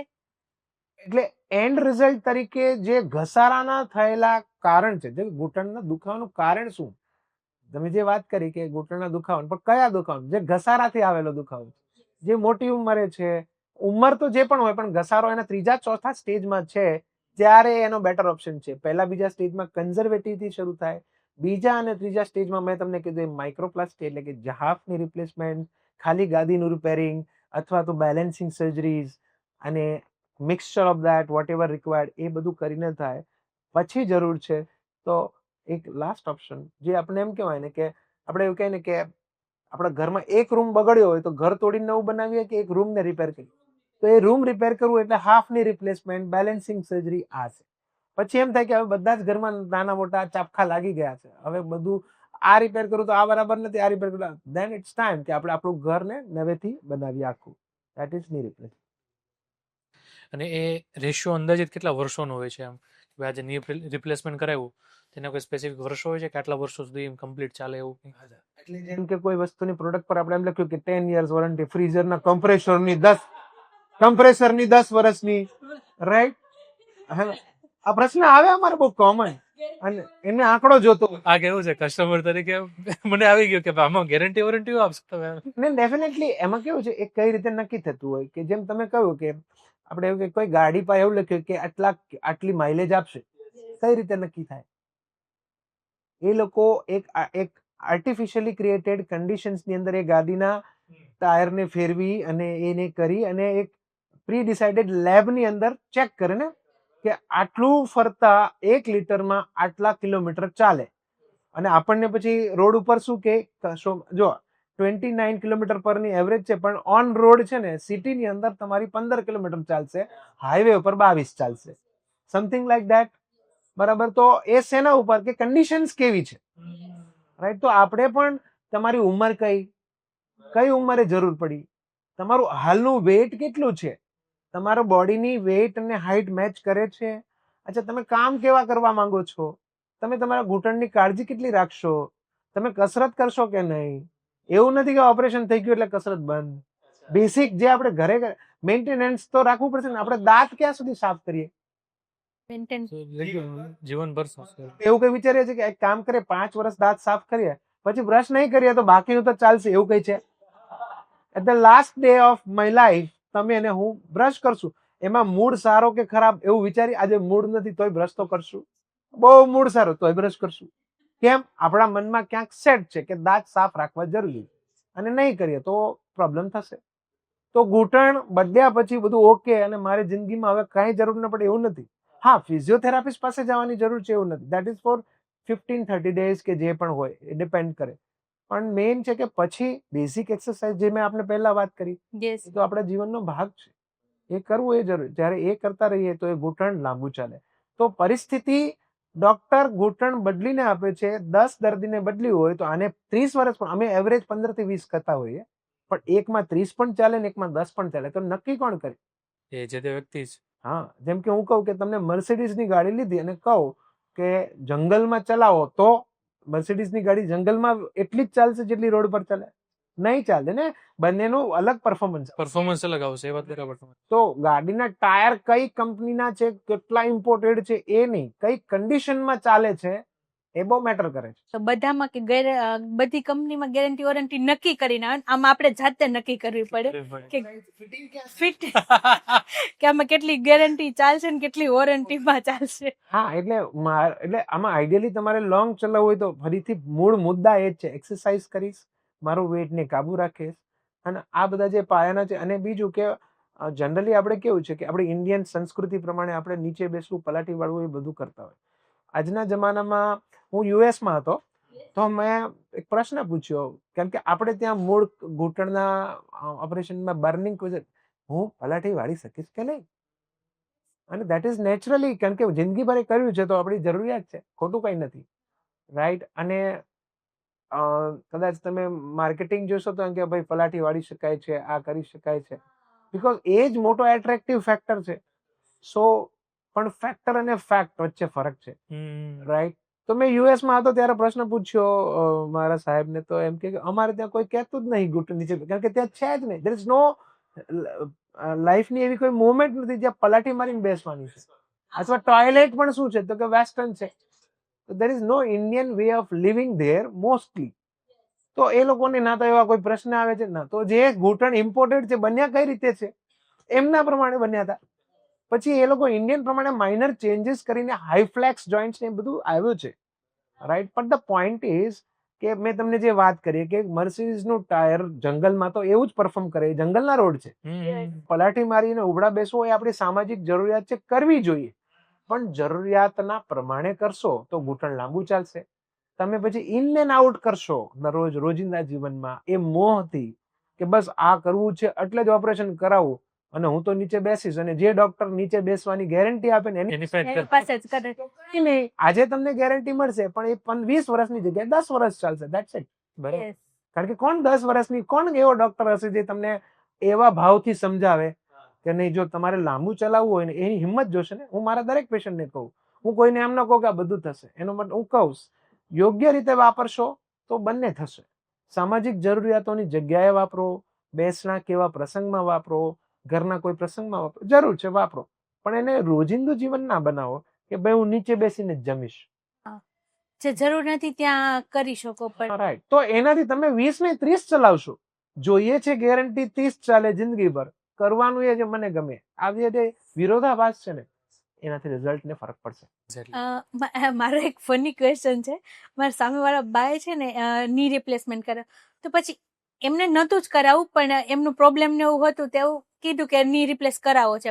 તો પછી એનો એક ક્વેશ્ચન હતો કે હું મરી જઈશ તો પેલી ઢાંકણી પેલું વધે ને અવશેષ, તો મારું એ હું સ્ટીલ નો વધશે? Definitely steel. આ તો એક નાનો પ્રશ્ન છે, આનાથી ઉપરનો પ્રશ્ન અમારી પાસે. સાહેબ એના પછી તમે પાછું લેશો?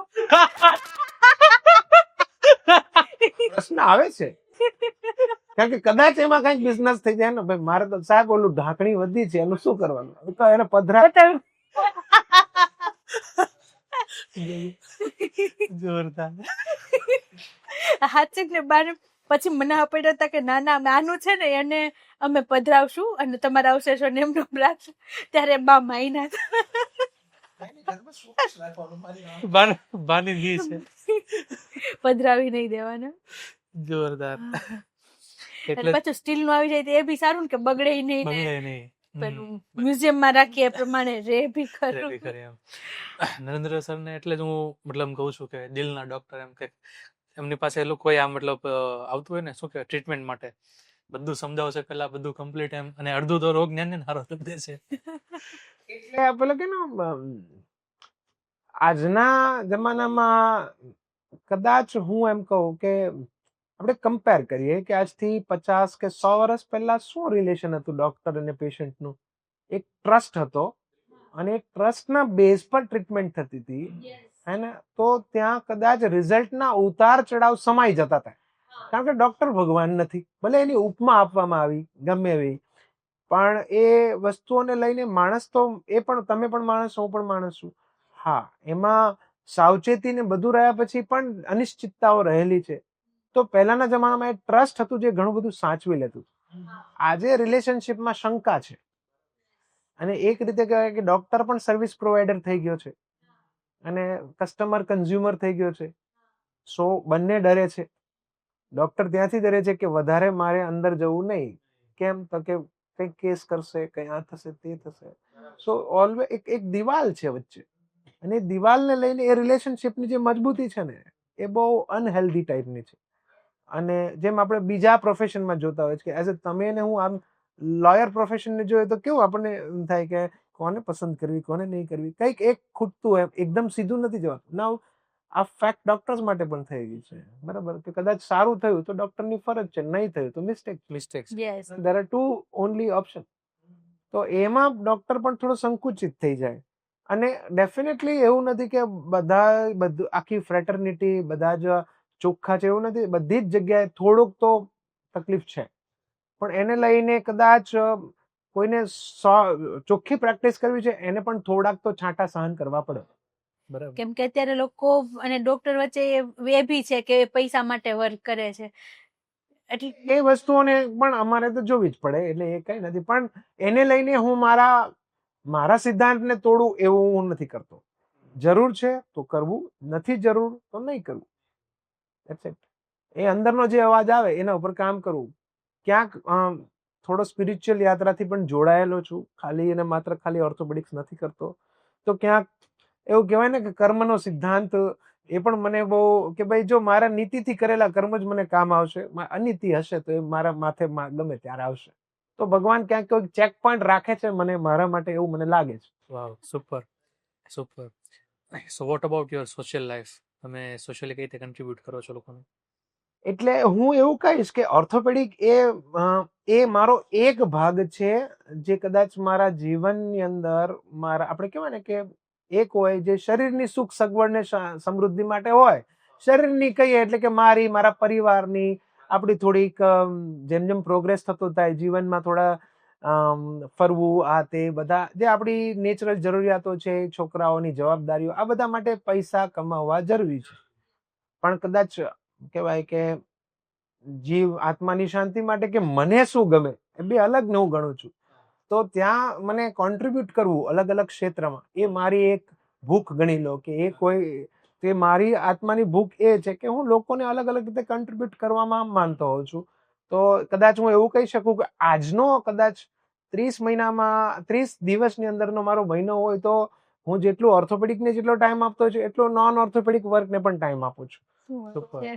એ પછી અત્યારે અગર હું કહું તો ક્યાંક ને ક્યાંક હું એક બિઝનેસ ઓર્ગેનાઇઝેશન પ્રોગ્રેસ અલાયન્સ નામના સંસ્થા સાથે પણ જોડાયેલો છું. તો એ સંસ્થા દ્વારા મને એ ઓપોર્ચ્યુનિટી મળે છે કે કેવી રીતે એક માણસનો માણસ હોવાનો મતલબને સાર્થક કરવું. એક માણસનો માણસ હોવાનો મતલબ ખાલી પૈસા કમાવા, લઈ લેવું, શોષણ કરી લેવું, સંગ્રહ કરી લેવું, એને તો હું બહુ લિમિટેડ ગણું છું. માણસનો માણસ હોવાનો અર્થ છે કે બીજાના જીવનમાં કઈ રીતે ખુશી આપવી, કઈ રીતે એનું જીવન આગળ વધે, એ દ્રષ્ટિએ કોન્ટ્રીબ્યુટ કરવું. એ વસ્તુ હું મારા બિઝનેસમાં પણ ત્યાંથી જ કરું છું, મતલબ મારા પ્રેક્ટિસમાં, કે કઈ રીતે મારી ત્યાં આવેલો દર્દી એના માટે લઈને જાય અને એના બાય પ્રોડક્ટમાં હું કમાઉં. તો એ મારો ત્યાંથી સિદ્ધાંત છે. તો ક્યાંક ને ક્યાંક જીવનમાં શાંતિ છે.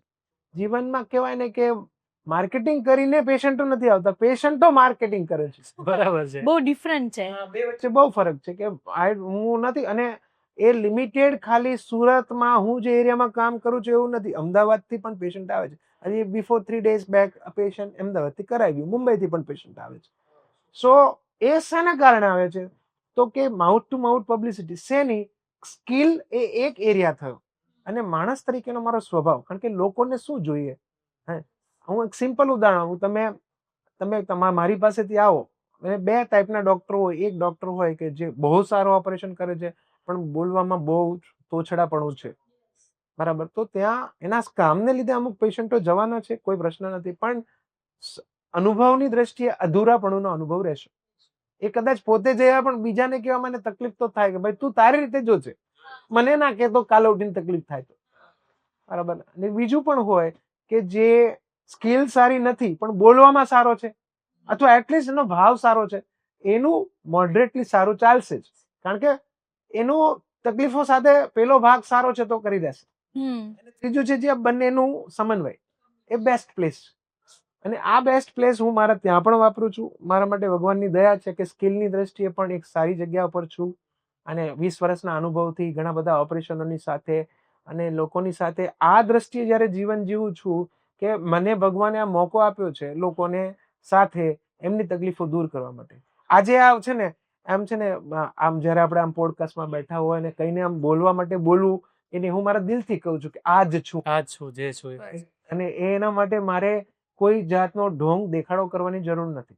અને એ જ વસ્તુ જ્યારે મેં કહ્યું એમ 50% ટાઈમ હું આપું છું, તો હું હસબન્ડ વાઈફના રિલેશનશિપમાં કામ કરું છું.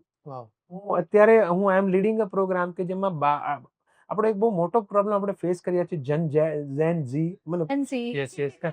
12 થી 20 વર્ષના છોકરાઓ છે, they are dealing a different kinds of problem જે આપણી ટીનેજ એજમાં નહોતા, રાઈટ. તો આ બધાને એડ્રેસ કરી રહ્યો છું હું. એમ અત્યારે 50 છોકરાઓનું ગ્રુપને હું છેલ્લા 6 મહિનાથી એમને જીવનમાં કઈ રીતે આગળ વધવું, કઈ રીતે જિંદગીમાં સેલ્ફ કોન્ફિડન્ટ બનવું, જિંદગીના ચેલેન્જીસને ડીલ કરવા, એ પ્રેક્ટિકલ, ક્લાસના ઉપદેશ નહીં, એ એમને અલગ અલગ રીતે પ્રેક્ટિકલ ટ્રેનિંગ દ્વારા, અને દે આર ડુઈંગ વન્ડરફુલ.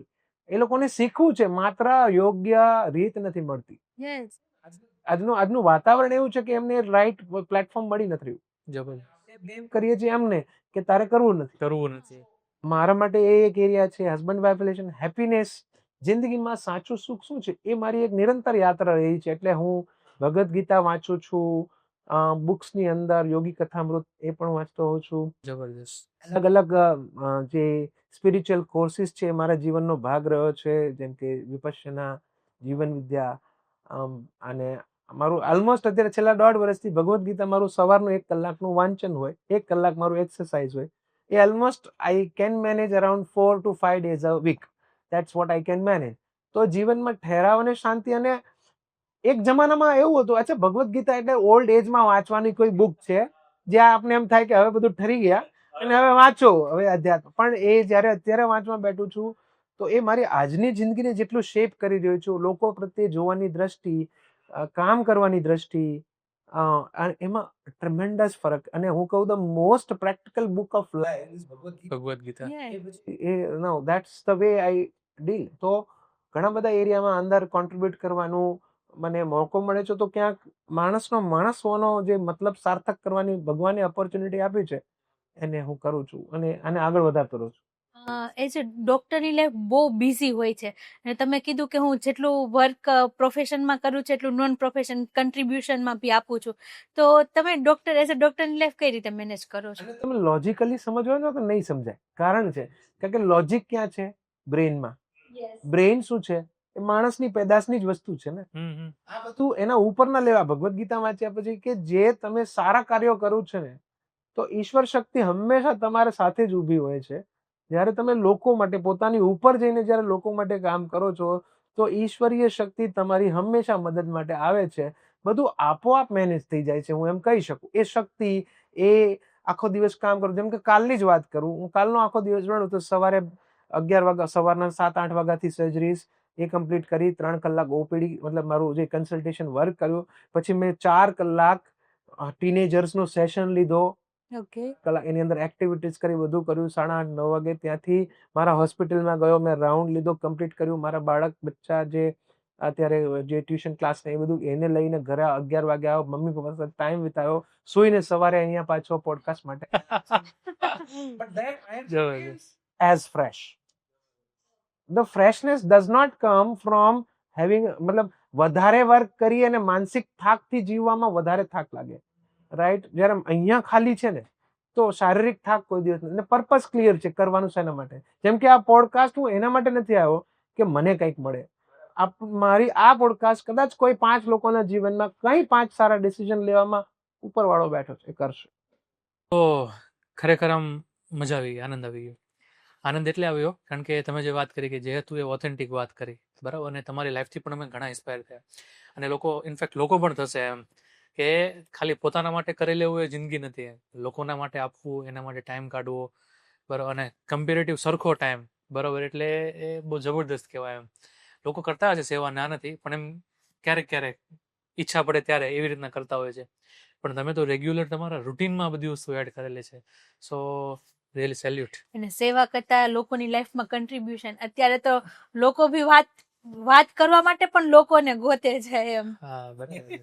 એટલે કહેવાય ને કે કદાચ હું તો એવું માનું છું કે મેં મારી જાતને એક સમર્પણમાં મૂકી છે, એવું કહી તો ચાલો, કે રસ્તો ઉપરવાળા પર છોડ્યો છે, ધ્યેય પાકો કર્યો છે કે ભાઈ માણસનો માણસ હોવા તરીકેના સાર્થકતાને નવા લેવલ પર લેતા જવી, અને એ પછી ઓર્થોપેડિક્સમાં પણ એ જ, અને એના સિવાય પણ એ જ, અને કદાચ એ જ મને એવું લાગે છે કે મારો અહીંયા હોવાનો પર્પસ છે.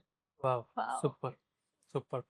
સો થેન્ક યુ વેરી મચ ફરી એકવાર તમને, કારણ કે તમે સ્પેશિયલ આટલું બધું ઇન્ફોર્મેશન આપી અને લોકોને જે રિયલ જરૂરત હતી ને એની પર તમે વાત કરી આજે, એના માટે. અને થેન્ક યુ વેરી મચ તમને પણ, તમે પણ આખો પોડકાસ્ટ જોયો, એન્ડ સુધી તમે બન્યા રહ્યા, અને થેન્ક યુ કે તમે આટલો બધો ટાઈમ ખરેખર આપ્યો. યસ. જનરલી લોકો એક્ઝિટ થઈ જતા હોય છે આ ટાઈમ પર, પણ આ ટાઈમ સુધી જોવું, બન્યા રહેવું, એ પણ એક બહુ મોટી વાત છે. મળીએ નવા પોડકાસ્ટ અને નવી એનર્જી સાથે. ત્યાં સુધી મહાદેવ મહાદેવ.